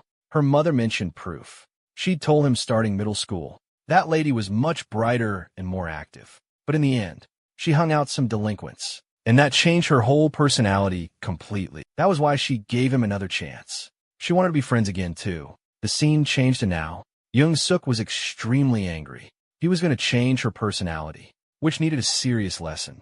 The lady turned, asking his real plan. He said, "You should know, girl." Then he became a hideous moment. He asked what would happen if someone wasn't her back. And then suddenly, he raised his hand to punch, to give her a taste real thing. Joan watched that. She saw something familiar in her father's face. His hand raised up towards her. She defended herself. She was leaning back on the floor, screaming for her father to stop hitting her. Jong-suk wake up.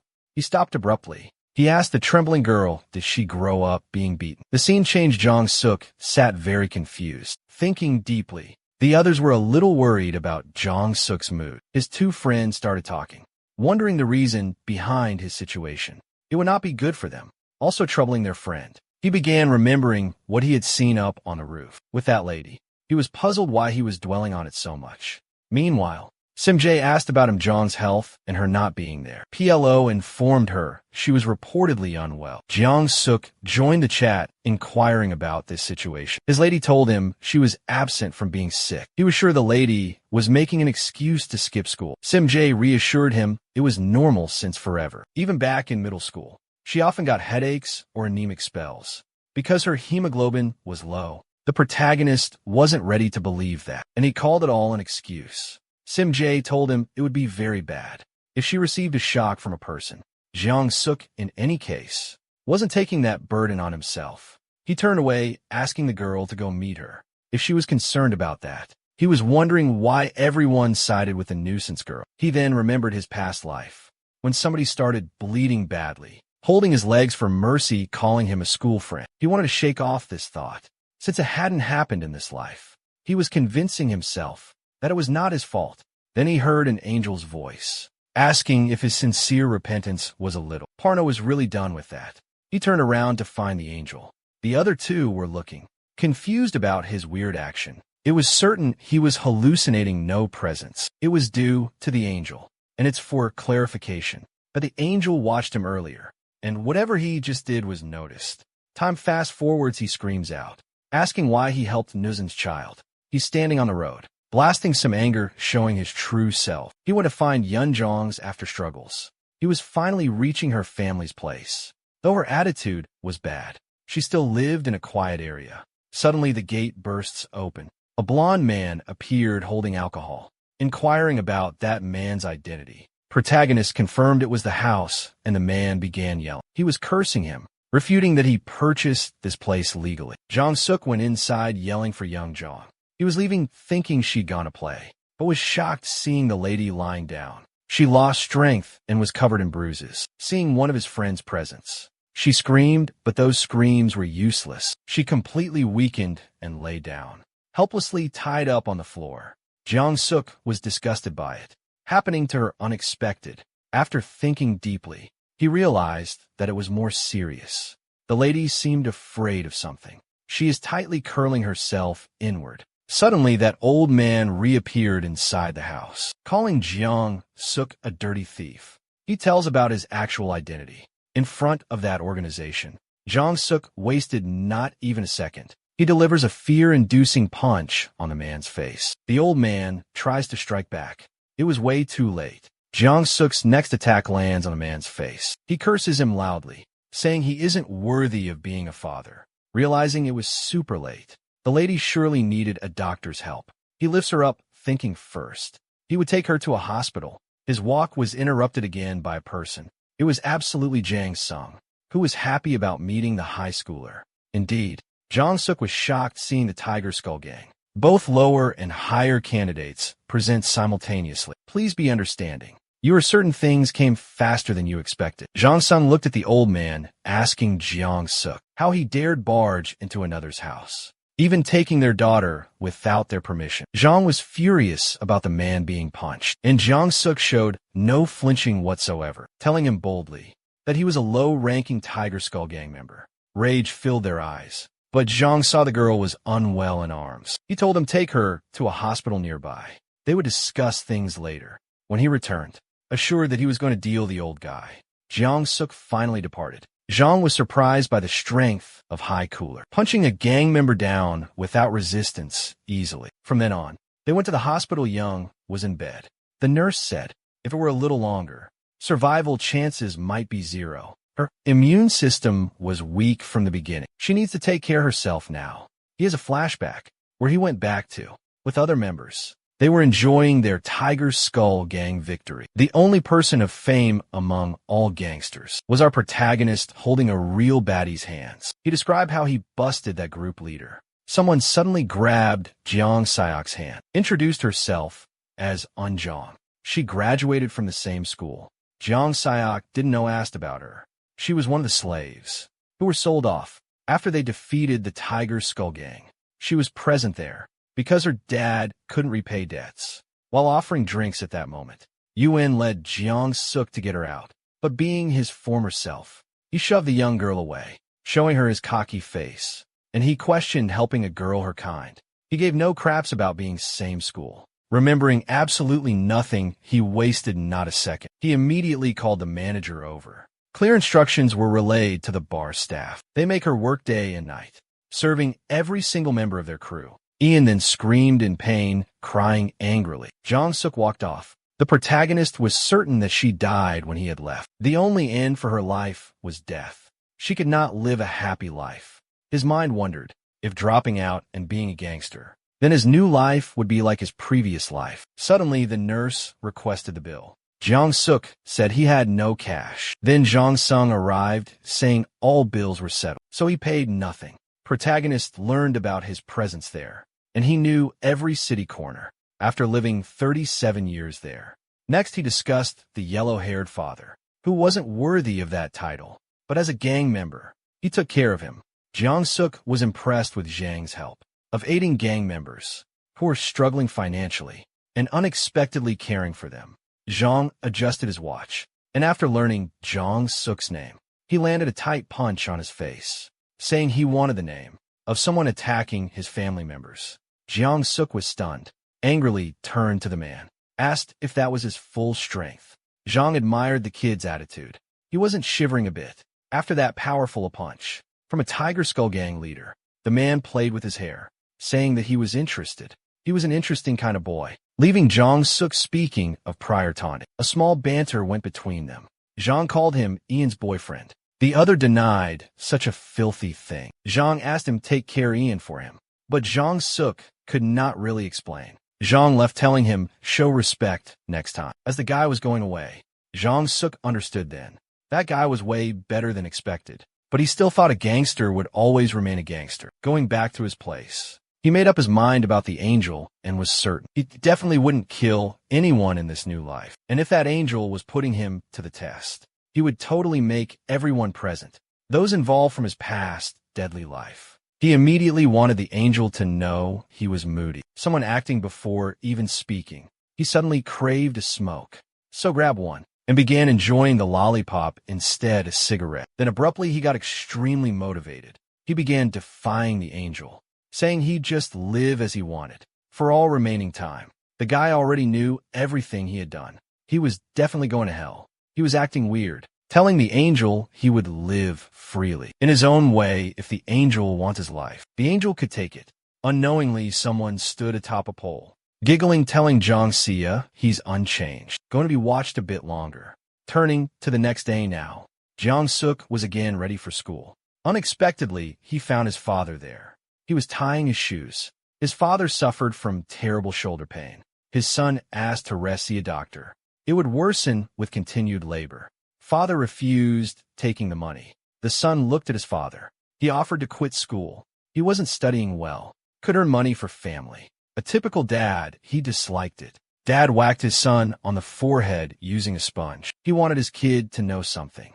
It wasn't like his son wasn't good. His son did not try his best. A second question from a guy. He asked was he making trouble while fighting with others guys. At school, Jiang-suk initially denied. When the old memories returned, he said that things changed.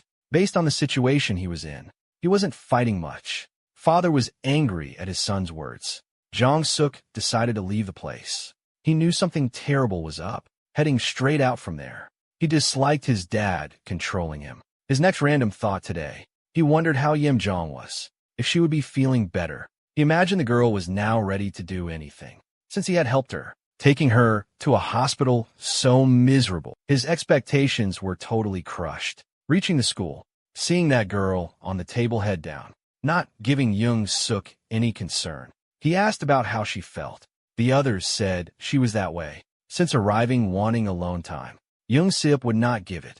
Whatever she asked, so he shouted, asking if she had something to say. In return, he got what she said before. Dumbfounded by such a statement needing reconfirmation, he asked, she repeated the words, leaving Jiang-suk confused by this self-centered girl. Considering her words carefully, he left saying he sought nothing, especially from her anyway. He seemed too embarrassed, reflecting his inner thoughts. As he prepared to leave, that girl stared at him, starting to cuss. Realizing he was why her school life was over, she felt even more embarrassed. Because he'd seen her compromised, she was certain he would use it to take advantage of her. Suddenly, her two subordinates showed up. They were checking on the lady. Shocking her, they might speak to her. The two of them escorted the lady upstairs rooftop, giggling more than necessary. At the rooftop area, Yun-jong realized many people had their eyes on Jong-suk, so she just needed to deal with every single one of them. Arriving to beat him inside the school, something felt fishy at the very start. Those girls revealed their true colors. Blocking the gate of the school rooftop, someone uses a wooden block.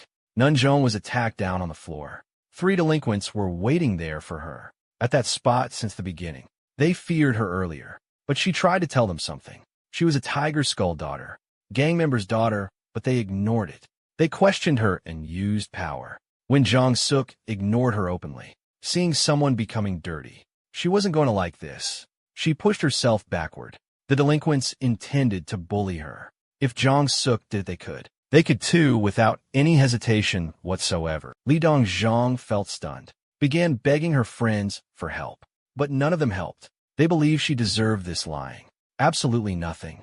The delinquent's hands approached the girl. She thought to herself regardless. She told no lie. She tried hard to protect her family from public exposure. She searched for a safe place to live quietly. She screamed and cried uncontrollably. The delinquents ignored her screams. They believed no one heard because the gate was locked. Their intentions were evil. Jong-suk kicked the gate open. The girls and 3 delinquents were stunned, silenced by the strongest person in school. Anyways, Jong-suk disliked this behavior. He entered. He ordered everyone to continue. They should not ever stop. He was extremely angry then, but acted cool about it. Everyone initially thought the man was joking, and the first time in ages, Yun-jong saw a glimmer of hope from him. The bully couldn't keep his word, then screamed, asking why he played so nicely, if he initially told them to do it. Protagonist really disliked that. He grabbed the bully by his neck, lifting him up high, telling him to repeat his words. Those bullies were ready to get down if someone was strong, but he relented. Once that guy gave up his statement, he lowered him down, then gave a command. They must tell everyone in school that anyone touches Ian Jong, then he'd kill all of them. All 5 ran away from the rooftop, printing angry. Lady was lying on the floor and trying to get up. She was so stunned, with some tears, began bombarding Jong-suk many questions, including he did those things. If he was joking with her, she needed explanations. Jong-suk quickly said that wasn't his intention. All came from one cute girl. Soft girl Sim-jae Thun. Jong felt surprised without preparation. She didn't understand that girl helped him. She'd said degrading things towards her to hurt her self-respect publicly. Sim-jae cried, "Sir." Jong-suk joined the conversation, told her nobody was pathetic as her. She was acting delinquent, saving her family now. Sim-jae spoke about her being worried initially. Sim too grasped the lady's hand, telling her, even though she was hurt recently, that pain was nothing compared to her bearing, not being able to see someone like her. With a bold declaration and red face, Simjak asked to be friends with her again. Tianjiang uttered not a word, then stood up there. It was added to the room, wondering what was she doing now, sitting herself with the others. Then just now, Jiang-suk thought he'd solved every issue and could clearly now think straight. He would challenge an angel again, wondering what he would send next time. The scene turned to a dump at Sampo Gang. A man was being tossed around by bullies, pathetically without mercy, continuously begging them for mercy. The camera angle changed. We see a man on the table. The current gang boss, Jo Bong-chil, is he. He looks unforgiving to the man, unable to take care of task, handling the Tiger Gang now. That man begged again for one more chance, ready to pay for his deeds. Such a declaration was good enough for the filthy boss man. He praised the boy's determination, then asked to take the boy to a doctor and remove all his organs, to sell and make all money. Invested in the gang now. It seems merciless. Even a man was doing whatever. He was given great faith by the gang. The leader turned to his men, the gang's commander. He asked why they recruited such useless guys. These guys are good for nothing. He was just wanting a member like Jang Tsung. So Yom showed the protagonist's picture. Yom said he might serve a purpose. The leader hated seeing high schoolers in uniform, presented for recruitment by his commanders. The commander told him additionally that this guy handled Sampo High's original boss, alone, including every delinquent there. Since then he's worthy of being added. But the leader disliked it. Then he reconfirmed if his commander was asking to recruit some second-year high schooler to regain his master's faith. Yem said Jang Sung watched him, because according to past reports, he contacted and conversed with Jiang Suk recently. At General Hospital, the leader wondered if Jiang Sung trained that man to become the Tiger Group's new commander. With that idea, if he was certain it would happen, they had to take precautions, lest that man join the Tiger Skull Group. After that announcement, he asked his leaders to get him to join. Another day at school, there were still chattering students, discussing trivial matters. After Jong Suk walked the corridor, everyone greeted him.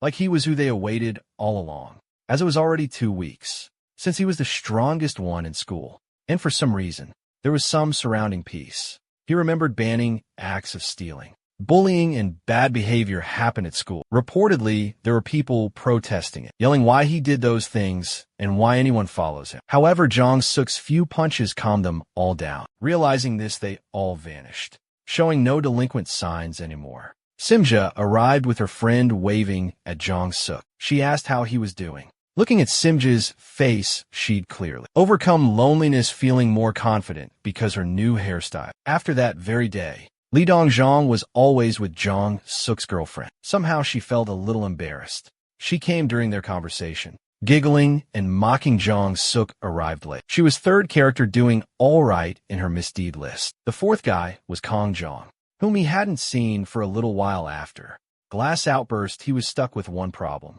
At that very moment, a man called him, bowing before Jong-suk respectfully, calling Jong-suk big brother. Jong-suk sometimes disliked this type of respect. The man was a pro fighter. He had always called him brother respectfully, remembering the fight he initiated. Jeong-sayat mocked him about his respectful actions. He was a dead bastard last time. The other man tried to change the subject. Jong-suk departed from that place. He didn't longer want to be a school delinquent. But suddenly, the man said it was why he will follow him. From the start, that man admired his great power. He would follow him if a group formed. But he was shocked Jong-suk hadn't formed any group. He was correcting everything, using his own standards. His methods were leading him to one thing. One single clear answer. The strongest at school needs absolutely no kind of power. It's at that very moment. The man considered him a lifelong older brother. He was taken down easily. Now was bracing for anything from that punk. After class, Simj asked Jong-suk to going out, but he declines, saying he's got to cook dinner for his dad. Right then, some random guy started asking for Jong-suk to help with bag, and he started a game with the bag. Realizing it was that creepy guy from before, he yanks off his bag, asks the guy, "Are you talking to me?" From the start, the man intended to follow Jong-suk, figuring out where he really lived. Not info one should be sharing with friends. They both walked down the hallway. Then, two big guys questioned them, blocking the narrow stairs path. They were looking at him badly, but Jong-suk understood a little bit. Their attention was suddenly taken away. When both of them turned around, they saw yellow-haired gangsters with bats, and a man in their presence. There was just one intention: killing our protagonist now. That yellow-haired man cussed at our protagonist. While he was talking midway, the man behind him raises a hand, delivering a powerful slap right cheek. Acting like the superior, he disliked attitude from a kid. He walked off asking which one was Jong-suk. The man said Jong-suk dislikes this. Things got worse for that tall. A bulky man tells him follow along to the point. But nothing the man said made any sense. He hadn't done anything to be involved with Sampo. He's trying to think why they were here at this location. He knew if they took him, he was done. For sure right then. He began planning a sneak attack, taking them down and running away fast. But his only issue, his subordinate behind. He instantly labels an idiot. Jong-suk ignored that idea, began running at the bulky man with fist, looking like he'd throw a punch. The man stood grinning, waiting. He dropped down low unexpectedly. Jong-suk pulls out some coins, throws them straight at the man, so he loses his focus. The guy tried protecting himself from the goopy coins, then stumbled. The yellow gangster really didn't like this, and he was stunned by such an action. Jong-suk was aware that he couldn't do a thing to the large monster. He still wasn't about to hurry without doing something. So he gave one deadly kick to that yellow-haired man, and then pinned him down. Everything was going as planned. Now was the time to escape. But surprisingly, that huge monster had already pinned his prey against the minion. He asked the dude to halt, or he would totally break the kid's arms. Born an idiot, his eyes are now angry. Jong-suk was seething with fury. Jong-suk needed to act selfishly. He didn't know what happens next went with them. The man was still cleaning demanding he quietly come. A subordinate started screaming loudly, telling the man, "Run, forget him." It was like a crazy hero's action. The tall young man disliked that, delivered a strong punch to the belly. Shutting him up, he asked Jong-suk if he really would abandon his friend. Jong-suk paid absolutely no attention, started speeding away from there. The others cursed him for that. That guy knew letting him go would become a big problem, but for his benefit, he'd take that risk. His frustration on the fleeing man called that idiot asking him why. He told the running man not think. Jiang-suk's friend asked their identities. The green-haired person said don't worry, if they knew who those guys were. After learning they were from the Sampo gang, his friend's face became more and more pale every second. It seemed Jiang-suk was escaping. His friend got grabbed by the shirt, about to have his limbs broken slowly. Regrets wouldn't do anything. The guy hated being interrupted mid-conversation. Then Jiang-suk successfully planned his sneaky attack. He ran to the attacker, delivering an accurate hit on his back. That hit made him fall. Su Young-suk had time to call a subordinate, to run away and inform the police. Anyway, he himself stood to prevent them from striking. The present idiot wouldn't listen anyway, terrified to learn of such a group. So Jiangxia hit his head once, told him that it's nothing important.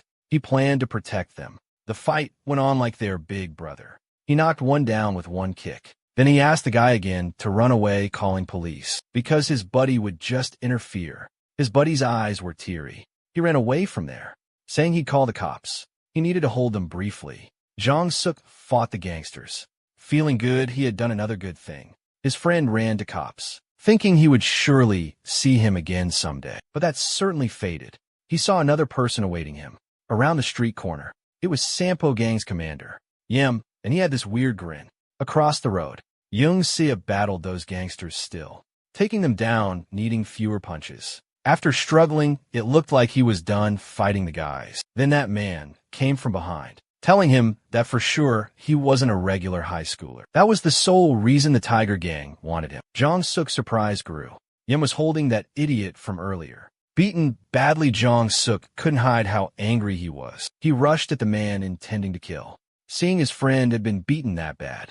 However, being the commander of a big organization, he got hit on his chin using Jiang-suk's elbow, perfectly skillfully executed. That counter he had never anticipated coming from a group. Jiang-suk fell in the pit again, starting attacking him. Once more, he was defeated perfectly, Yum anticipating all moves. A second time, he attacked his back, neck grabbing him by the face. He pushed it down hard, saying he was a kid needing more training. Jiang-suk couldn't understand where this monster came from. With unbelievably ridiculous strength, Jung told him without technique, any fighting is just a street brawl. Those words sufficed for Jiang-suk, realizing Yim was strongest in the whole city, and his past life teacher, the one commander Yam. Jiang-suk remembered entering a flashback where he'd first met the man. The battle raged as expected. When they fought the enemy gang, the Tiger Gang, Young-suk stumbled to defeat his foes.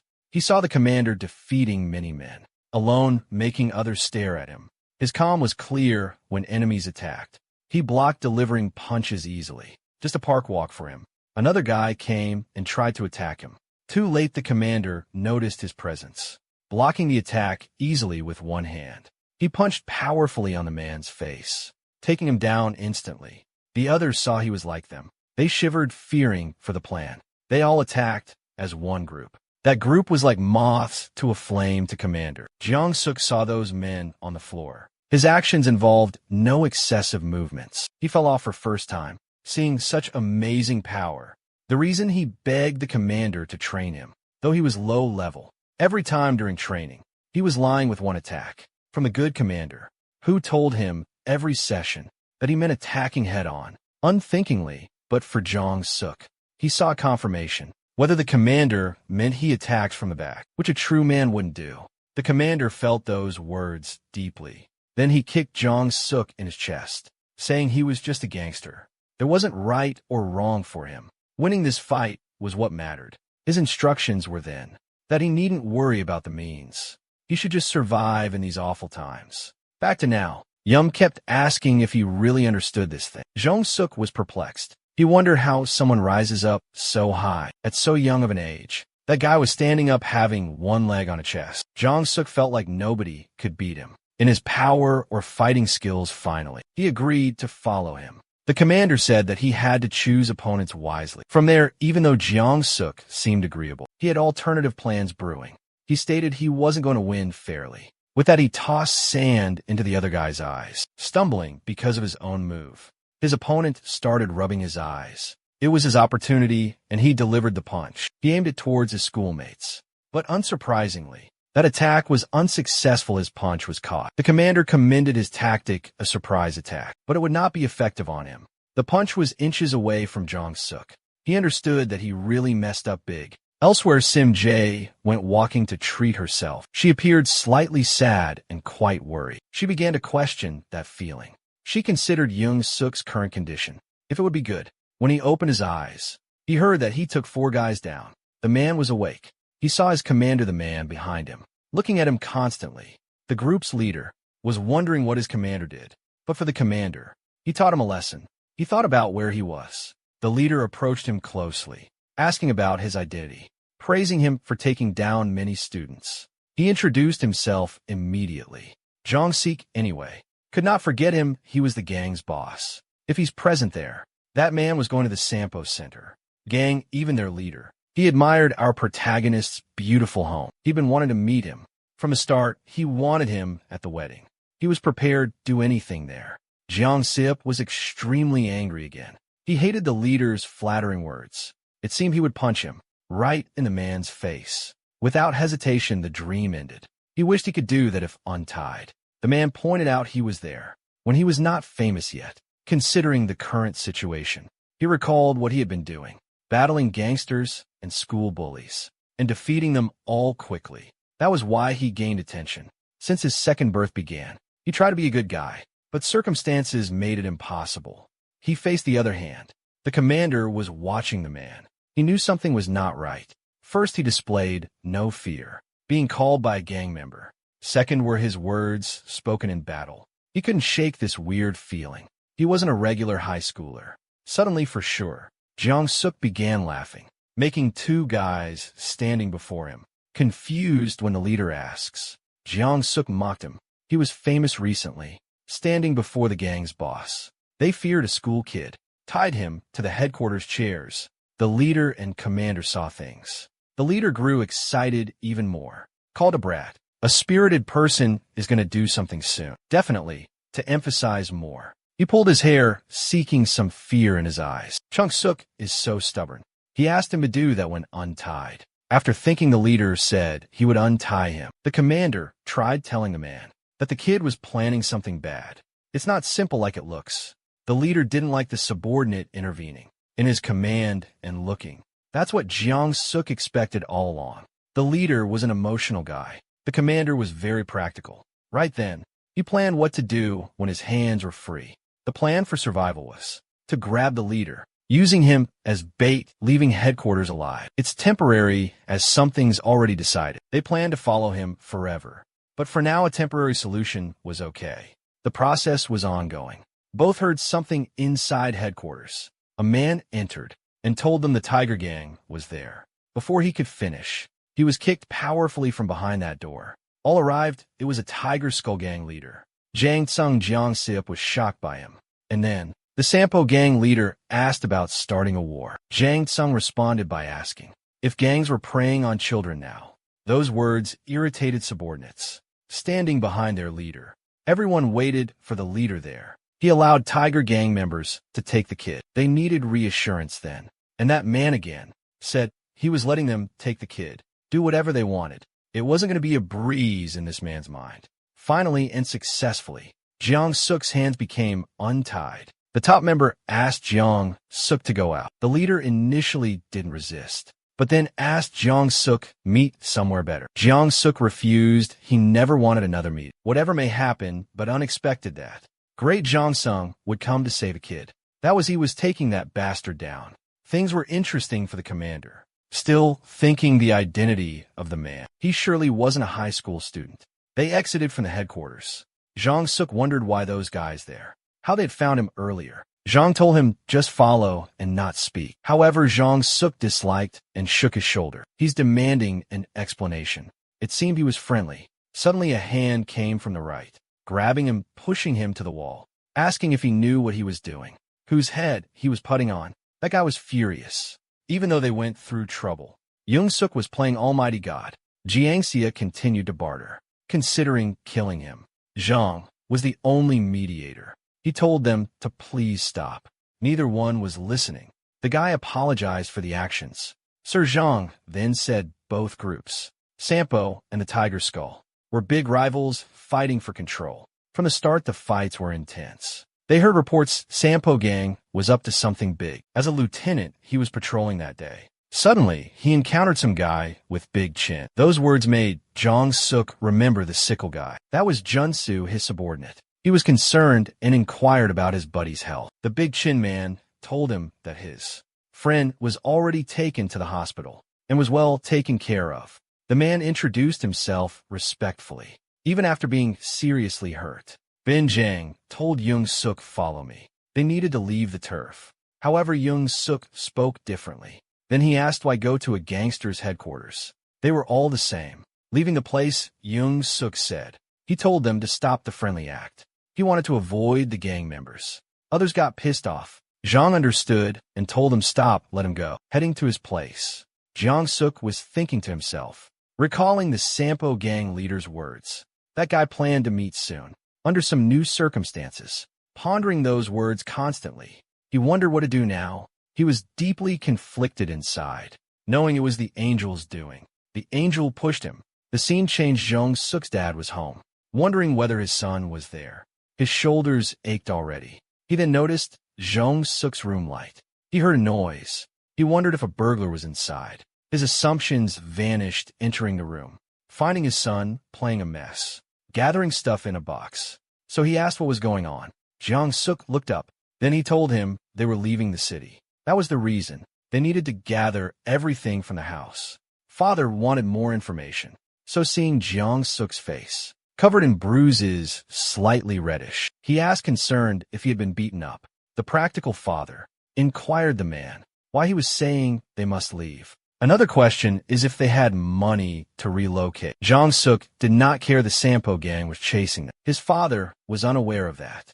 Asked for confirmation. Jong Suk said there was something everyone should escape from, without any respect to their character. His father listened to the conversation, waited until Jong Suk resumed packing things. He grabbed the pan he bought to fight a burglar, attacked Jong Suk's head from behind. That was abrupt when asked. He said he's an old bastard caring for his son, so just sleep now. Everything went black on his side. Jong Suk woke up. He wondered about the time. He'd just been knocked unconscious. He found a paper note. His father wrote it. He'd already called the school. Jong Suk wouldn't be attending, so rest today he should. It wasn't definitely school. After deep thought, he knew his dad was right. No way existed.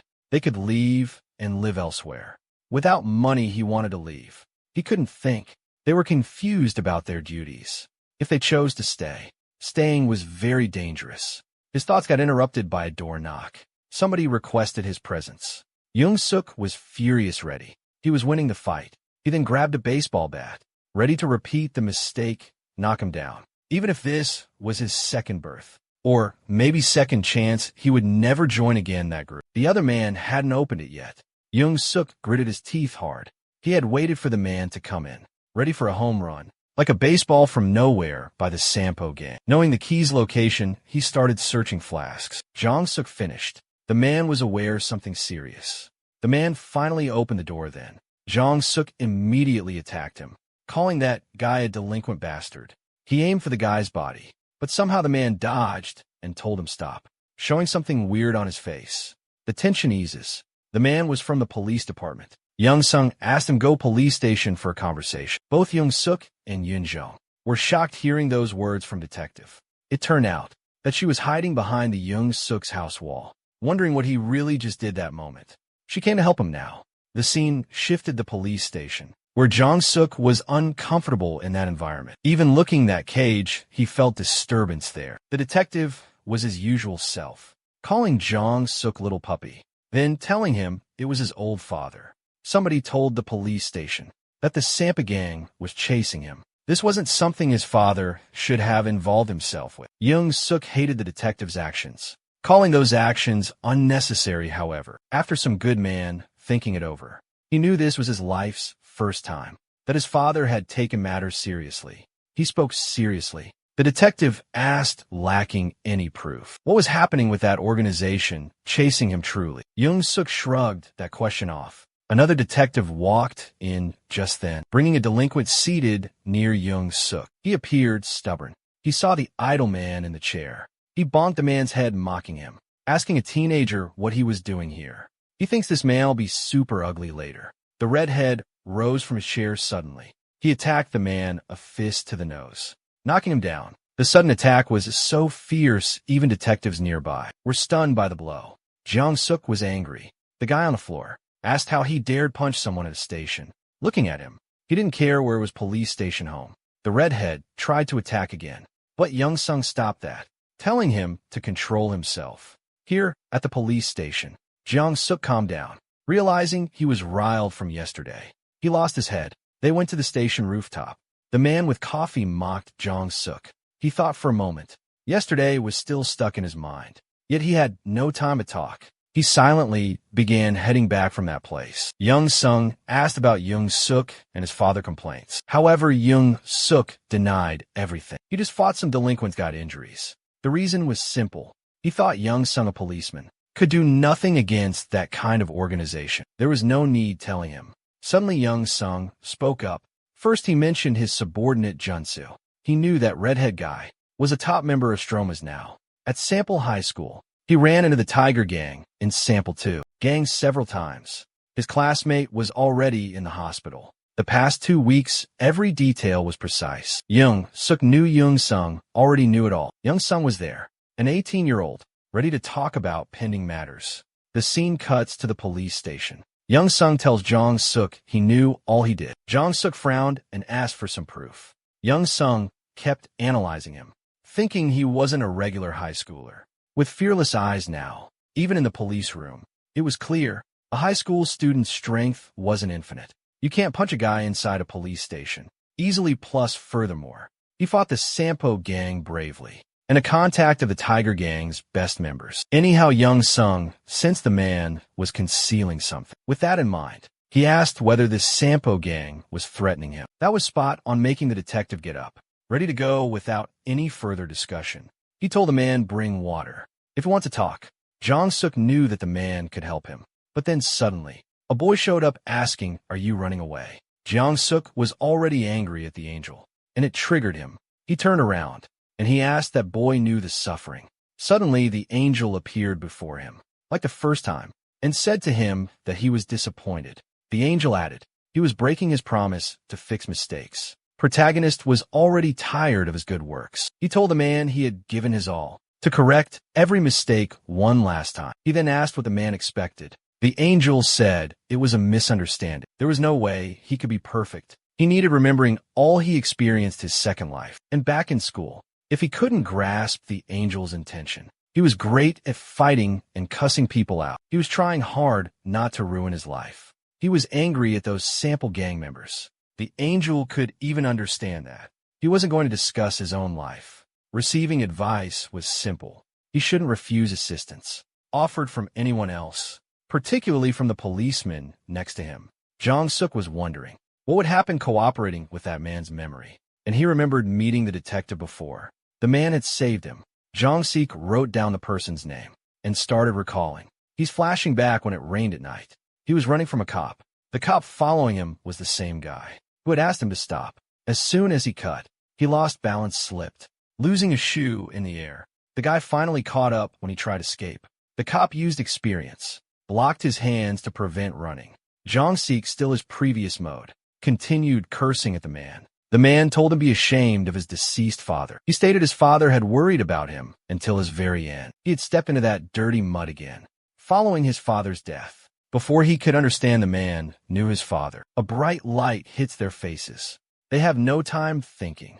He couldn't move his leg. The man played a vital role, pushing Jeong Suk, avoiding a truck falling. He saw fear in that man's eyes. The man accepted his death, losing life, saving him from a big mishap.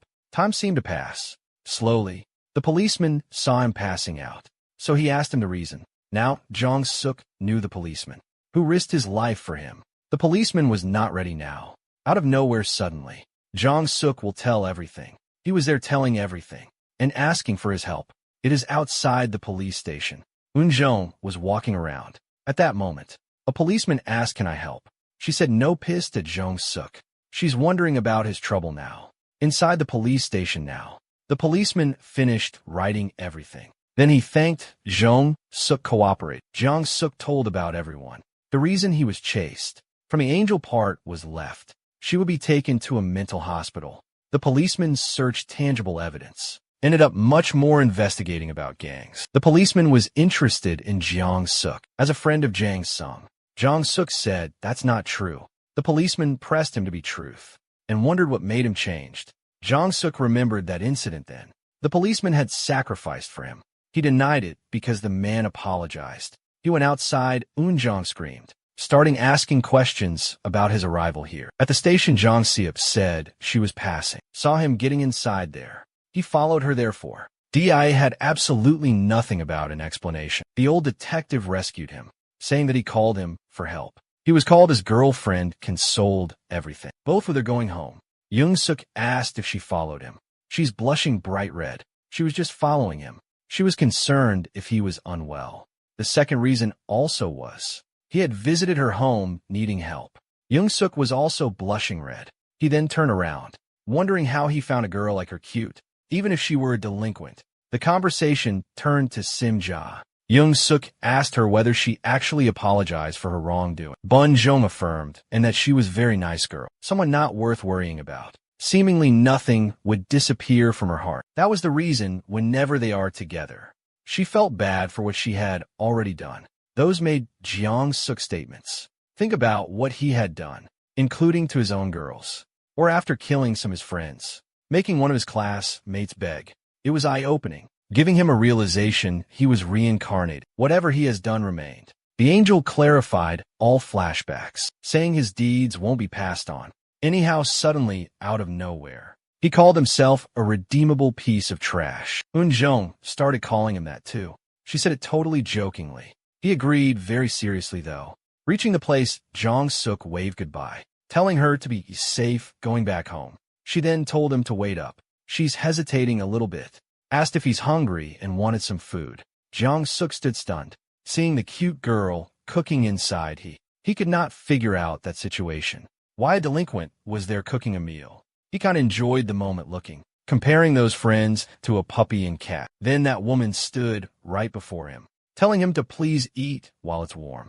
The food was good, he did not dislike it. He asked why she made porridge of everything. She only made that food thinking he was ill. They stumbled taking the first bite. She asked his opinion. The response was anticipated. It tasted good. Anjong's face turned red. She quickly turned away, stating she knew it all along. Jung Seep was initially puzzled. He was certain from the start, using his 38 years of life experience. He knew the lady meant the girl there was wanting something from him. He considered her motive was that he'd rescued her, helped improve her family situation around. After a while, they finished eating. Yin Jiang got ready to clean. Jiang Suk refused taking her hand, asking to listen to his plan. Unexpectedly from him, he raised her hand, calling her a pretty cute nice girl. Tension between them arose, reaching a peak when they almost chuckled. A love language meant they lost their eyes momentarily. However, Jiang Suk peeked, finding the girl stumbling confused. To snap her out, he flicked a finger, which he normally did to girls, then asked what she did acting like that. Her face turned redder when Jong Sip asked her plan, showing that attitude. With a cute face, the lady screamed, denying anything like it. She knew she acted weirdly, but only because of his expression, stopping her asking such thing. Tension rose again. Jong Suk eyed the lady, who blushed, looking away, wanting to speak. She'd never before seen him make that expression. When Jong Suk heard, he started laughing hard. His palm was on his head. He wondered whether he was able to worry Yinjong. His hands rose and patted her head, consoling her. It was because of her he felt good. Nobody expected that kind gesture from him. Somehow it worked perfectly. Walking out from the house, Jiang Suk confided everything in the lady. She would understand. It was the Sampo gang. These guys did it all that to him. She then inquired their personality. Jung Suk didn't think. He blurted out he was somehow connected them and ending up being with them. The lady overheard the conversation. When she asked him, he said no. The lady reconfirmed something clicking. That was why he'd been acting nice lately. However, Jiang Suk denied that, saying you really changed. Yun Zhong herself gave assurance. She never imagined his character. He wasn't running and fighting. It was a piece of cake. Even Jong-suk agreed too. He was about to quit school, but then he was fine. He was going live life week. Even so, the delinquent didn't understand him fully and mispronounced the words. That was embarrassing for sure. Both the lady and the guy were certain they had changed. Behind her reason coming there, she made a first move. She closed the distance between Jong-suk and her. Then she successfully kissed him, making him totally blush. She gives an explanation. She said it was payback for earlier. Without wasting time out of embarrassment, she quickly ran from him, leaving Jong-suk feeling used across the road. She finally caught her breath. She thought that she was crazy, and she wondered how to face him. It was really truly embarrassing. The scenes turned to Jong-suk's school, where students already waited for him. After a long time, one informed others that Jong-suk wasn't coming to school. Two students started a discussion about the rumors of him attacking gang members. Were these rumors true? They think that if it was true, how could he dare do such a thing? Suddenly, the ex-school's strongest man, Park Suk, appears, seeking a chance to reclaim his spot. As the strongest guy in school, he asks who plans on doing that. For the answer the man gave, he was ready to use the two girls, his source of strength all along. Back then, a subordinate informs him Sim Jae now was no longer someone to bully. She cut her hair, strengthening her style, looking like a beautiful girl in class. Rumor is some guys proposed already. She turned them down. This gossip continues.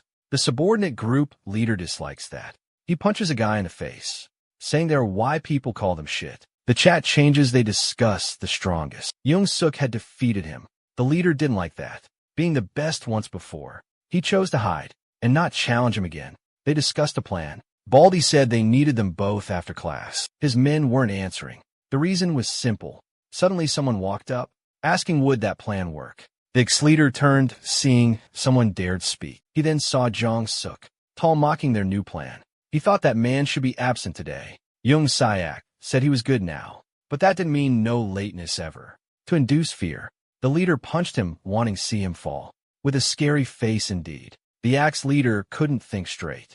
He just moved to punch the man with weak hands. As you'd expect, the moment hands touched our protagonist's forehead, he felt his hands were broken completely. Before he could understand what would happen, Jong-suk launched his hands, attacking him. His face connected with the leader's face.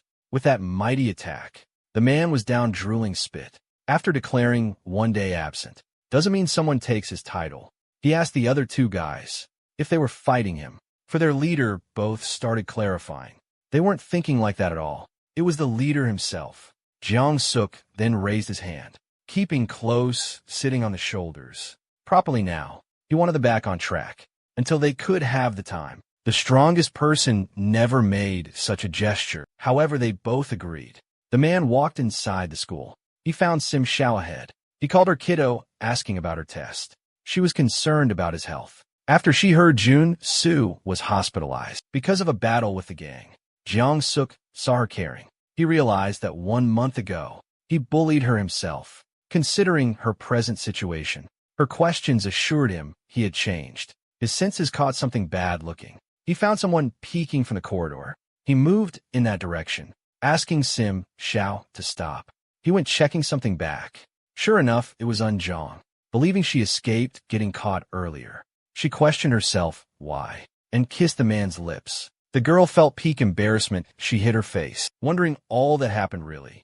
Though the vibes had totally shifted, she felt no hate towards him still. The man's thoughts about her were unclear then. By now already, Jong-suk reached the girl's side. He called her name. He asked what she hid for. A light screech, then a slap echoed. Everyone was confused, as it seems. Yin Jong slapped Jong-suk for startling her so much. Without added details, Jong-suk didn't care. He inquired, while peeking before replying. She saw Jong-suk didn't flinch. He's talking to her, wondering if it really didn't matter to him. She disliked this. Her hands trembled, thinking she was alone. Taking it more seriously, she decides to walk away. But Jong-suk stopped her again, grabbing her hand. He asked why she was leaving. The girl turned around. Her eyes welled up, tears streaming down red cheeks. She repeatedly asked him to let her go. Jong-suk wouldn't let her go. Closing the distance between them, he hugged her. He tried to console, wanting her to calm down. so they can talk about it later. She kept crying on his chest. Jong-suk, confused by what he just did. He realized this was unexpected. Sim-ja, observing this, also felt embarrassed by what Jong-suk just initiated. Eun-jong went to the rooftop to console her. She apologized, sitting on a Tetra Pak, surprising him when they were both downstairs. She played with her cheeks playfully. She wondered whether or not she should just go down. Eun-jong reads, feeling overwhelmed, wondering that it was not her intention. She was about to ask him out. The lady suddenly even thinks about that possibility, making things too obvious for Jong-suk. She was so joyful to do this after she hung out with the delinquents, and her father beat her for weeks, with him being the most essential thing. She wanted to live normally in high school, or just apologize, thinking a delinquent could date. The protagonist disliked it and asked her what she thought. Changing her own life only. An attitude would heal all the wounds of others. And afterward, he told her she needed to first apologize for her action. Jong then moved her head. Jong-suk stepped aside, saying nobody was going to treat her. He would be by her side always, because they were quite similar to each other. Those words made her raised expectations again, certainly. Meanwhile, Sim-jae thought about what she had seen in the hall, remembering vividly how her own close friend denied hanging out with her yesterday, explaining why she visited that location by herself. She wasn't feeling too well and mentally. She should be giving congratulations. That girl's wild appearance was still there in her mind. She was definitely frustrated. Thinking about all that stuff, she noticed people gathering toward some particular state, wondering what was going on. They approached slowly. He located someone, inquiring about their daughter being taken mid-school. The teacher denied it. Something unexpected occurred then. That person was Jong-suk's mom. She saw her. She grabbed the hand, started pushing to go somewhere. She refused, wanting to simply wait. The Pole witnessed these very things. The others discussed whether she's a shaman, looking at the clothes. At that very moment, Simha lay on the ground and something happened. He could not understand just what occurred, why it was visible to the eyes.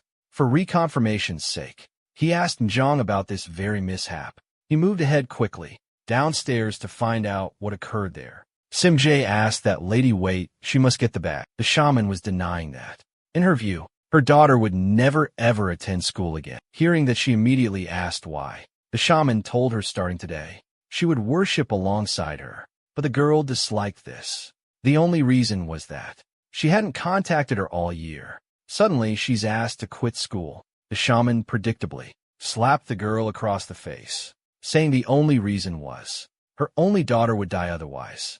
Explaining her abilities, she saw clearly if she stayed in school, then she would definitely die. Simha still wasn't quitting school because she made friends and escaped that awful bullying finally. She thought she was ready for death if Hella waited. All of that, the shaman was going to slap her face again. When the diary stopped that action, she asked the diary who stopped her. It was against bullying at the school, which was important. Shaman stacks her hands and screams, told everyone he was evil, a demon controlling her daughter, leaving Jong-suk stunned by the proclamation. Jong-suk there asked why she said that and its meaning, that he would take her daughter's life. The shaman reconfirmed he was trouble for her. Everything changed. A different surrounding became visible. It showed he had done many bad deeds. Those proclamations happened before, but pertained to his former life. There was truth. His soul was 40 years of age. Sim-ja suddenly came to rescue him, claiming he was a friend helping her most. During their small conversation, chats continued between students watching the drama. They shivered thinking about stuff. The shaman spiced things up, scaring them. She's talking about the punishment. Everyone laughed. Sim-jae stood silently. Not a word was said. Then suddenly, Jong-suk spoke, asking the lady to go home, leaving her stunned completely. Sim-jae, with hands trembling, tried understanding what he meant, but he turned around, leaving the girl confused, saying there was nothing for him to do. Sim-jae then had no one. Others chatted about him being cool, even after he was helping her mostly.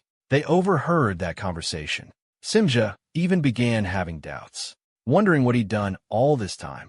During such a transition time, the shaman asked her to go out, and she just agreed. It changed now to the shaman's place. She was dressed like ghost believers there. Her daughter sat there, looking all gloomy right into her eyes. Mother felt so guilty. It was her only way to save lives. She thought she was the worst mother, but threw a book before her. These were basics to becoming one of us.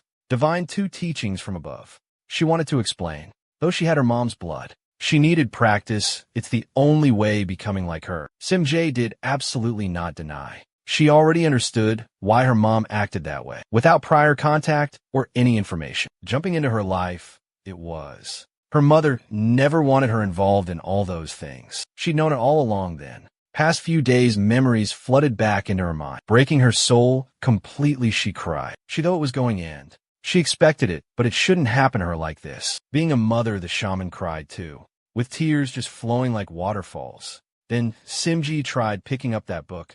The protagonist picked it up. He wondered opening the book. He saw that writing a hitch for him right from the start. He preferred to learn an English word instead any day. Simjae was shocked, however, at his presence. The shaman wondering how he had arrived. The protagonist enters, bowed on his knees, then said her words rang true. She was the very worst, without any hesitation at all. He said he bullied her kid for a year. That statement made the shaman furious with anger. She hits him with her fan, asking about his father, it seemed. She's waiting for a reaction the protagonist might give, but he simply shrugged. He's telling her one hit wouldn't be enough. She should hit about 1,000,000 more times.